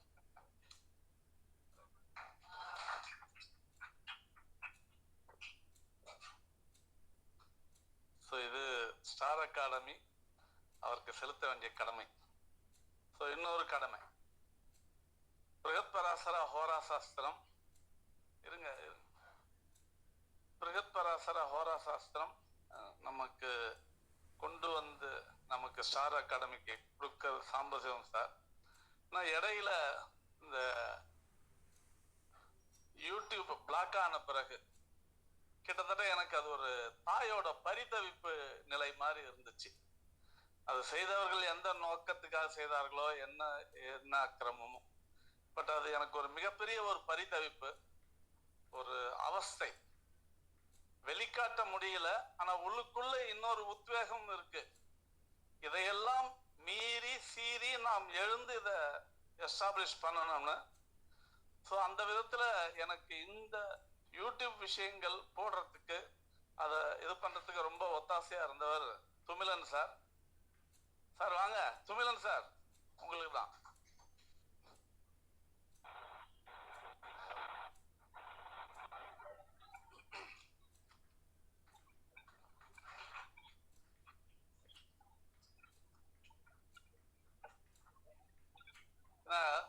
இந்த யூடியூப் கிட்டத்தட்ட 850 வீடியோக்களையும் பதிவேற்றி ஆகணும். அதுல டிபிஹெச்எஸ் அந்த 41 வீடியோக்களையும், ஏன்னா ஒரு வீடியோ ரெண்டரிங் பண்றதுக்கு கிட்டத்தட்ட 2 மணி நேரம் 2.5 மணி நேரம். அது அப்புறம் அதை யூடியூப்ல அப்லோட் பண்ணணும், எடிட் பண்றதுக்கான நேரம், இது எல்லாமே சராசரியா ஒரு வீடியோவுக்கு எங்களுக்கு 3 to 4 hours ஆகுது. அது வடிவுடையம்மனுடைய கருணை. துமிலன் சார் வழக்கமா 10ஓட 11 வந்து போயிட்டு இருப்பார். பட் இந்த நெருக்கடியான சூழ்நிலையில அவர் களத்துல நம்மளோட முன் நின்று நிறைய டைம், அவர் நேற்று நைட்டு அவர் வீட்டுக்கு போகும்போது 11:30. ஸோ நானும் அவருமே கிட்டத்தட்ட இங்க ஒரு 10 மணி வரைக்கும் இருக்கிறோம். ஸோ இப்படி ஒரு டெடிகேட்டிவா ஒர்க் பண்ணிட்டு இருக்காரு. ஸ்டார் அகாடமிக்கு கிடைச்ச இன்னொரு பொக்கிஷம். ஸோ நிச்சயமா அவருக்கும் நம்ம தேங்க் பண்ணணும். அவருக்கும் இந்த பேட்ச்.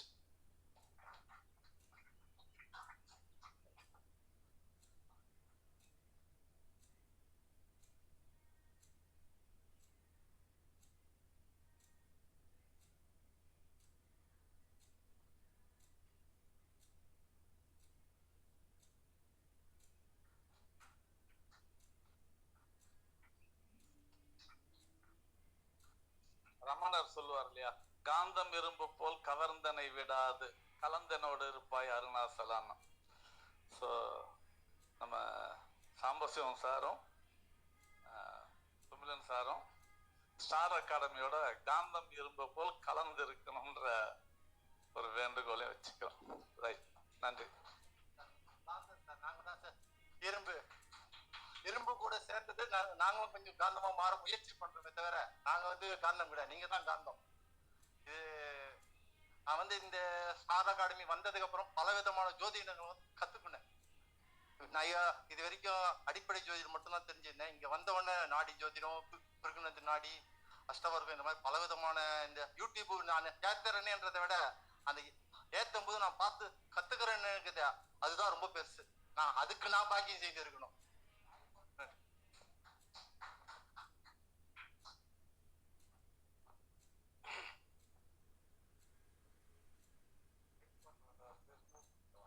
ஆமாமா, ஆட் பண்ண வேண்டாம், இல்லை அப்புறம் பார்த்துக்கலாம். ஸோ அதே மாதிரி இன்னொரு விஷயம், முத சாம்பசிவம் சார் ஸ்டார் அகாடமிக்கு அறிமுகம் அப்படிங்கிறது மருத்துவ ஜோதிடம் வகுப்புல நம்ம ஸ்ரீனிவாசன் சார் எடுத்துட்டு இருந்த மருத்துவ ஜோதிட வகுப்பு ஸ்டார் அகாடமி சார்பில் நடத்தும் போது, ஸோ அதில் அவங்க பங்கெடுத்து அந்த உறவு, அந்த நிலை அந்த நிலை இன்றைக்கு ஒரு பரிணாமமாக ஆகி இது ஒரு சங்கமமாகி வந்திருக்கு. ஸோ இந்த ஸ்டார் அகாடமிக்கு இன்னொரு முக்கியமா நிறைய இருக்காங்க பில்லர்ஸ். பட் 3 பேட்ச் தான் ஆர்டர் பண்ணேன், முதல்ல டெஸ்ட் பண்ணி பார்த்துக்கலாம் அப்படின்னு. ஸோ அதனால இதுல கட்டாயம் எனக்கு தோணுன ஒரு 3 பேர் இப்போதைக்கு. ஆனா each and everybody is a pillar, எனக்கு அது நல்லா தெரியும். எல்லாம் டெடிகேட்டிவா பண்றவங்க. நம்ம இந்துமதி மேடம்லாம் ஒவ்வொரு செஷனுமே சனிக்கிழமையில இங்க செஷன் நடக்கும்போது நம்ம ஹோஸ்ட் பண்றது, இங்க இருக்கக்கூடிய நிகழ்ச்சிகள் இருக்கிறவங்களுக்கான அவங்க அன்னாகாரங்கள் ஒத்தாசை பண்றது, இன்றைக்கு நாம இந்த நிகழ்ச்சியில கொடுத்த பச்சை பயிறு புதனோட ரெப்ரஸன்டேட்டிவ். ஸோ இதை ஒவ்வொரு இது ஏதோ இன்னைக்கு நடந்து அவங்க கொடுத்தாங்கன்றதுலாம் கிடையாது. எனக்கு கூட சில நேரத்தில் சந்தேகமா இருக்கும், ஒருவேளை மூட்டையில பச்சை பயிர் வீட்டுல வாங்கி வச்சுட்டாங்களோன்னு. ஏன்னா ஒவ்வொரு நிகழ்ச்சி எல்லாருக்குமே தெரியும், ஒவ்வொரு நிகழ்ச்சி நடக்கும் போதும் அந்த பச்சை பயிரை அவங்க செய்து கொண்டு வந்து கொடுக்கறது. ஸோ அவங்களுமே இங்க நடக்கக்கூடிய பல பணிகள்ல பங்கெடுத்துக்கிறது. நாளைக்கு வாதம் பித்தம் ஸ்லேத்துமம் நட்சத்திரங்கள் அதோட சம்பந்தப்பட்டு எப்படி இருக்கு அப்படிங்கிற விஷயத்த நாளைக்கு அவங்க பேச போறாங்க. ஸோ இப்படி நிறைய கான்ட்ரிபியூஷன்ஸ் இருக்கு, எண்ணற்ற பேர் இருக்காங்க. நாகராஜன் சார் இருக்காங்க, இப்படி பல பேர் இருக்காங்க. சந்திரசேகர் சார் என்ன பண்ணாங்கன்னு வெளியே சொல்லக்கூடாதுன்னு சொல்லியே பண்ணிட்டு இருக்காங்க. நம்ம ஓம் உலகநாதன் ஐயா இப்போ அவங்க உடல்நிலை முடியாம கிட்னி டிரான்ஸ்பிளான்டேஷன் நடத்து விஜய் ஹாஸ்பிட்டல் அட்மிட் ஆகியிருக்காங்க. ஸோ இப்படி பல பேர் எண்ணற்ற பேர் இருக்காங்க. அவங்க எல்லாருமே ஏதாவது ஒரு விதத்துல ஸ்டார் அகாடமியோட பில்லர்ஸ் தான். நான் சும்மா அந்த பில்லருக்கு மத்தியில சொகுசா அப்படி நடந்து போயிட்டு இருக்கேன், அவ்வளவுதான். ஸோ இவங்கெல்லாம் கொடுக்குற ஊக்கமும் ஆக்கமும் தான். ஸோ இந்த நிகழ்ச்சிக்கு நம்ம மதிப்பிற்குரிய வெங்கடேசன் ராமசுப்பு ஐயா வந்ததும் ரொம்ப மகிழ்ச்சி. நம்ம ராமானுஜர் ஜோதிட கல்வி அறக்கட்டளையோட நிறுவனர் மதிப்பிற்குரிய ராம கருணாநிதி ஐயா அவர்கள் வந்ததும் மற்றற்ற மகிழ்ச்சி. அவருடைய உதவியாளர் வடிவேல் ஐயா வந்தது. ஸோ நம்ம ஸ்ரீனிவாசன் அவர்களுக்கும் ஸ்டார் அகாடமி சார்பில் காந்த பதக்கம்.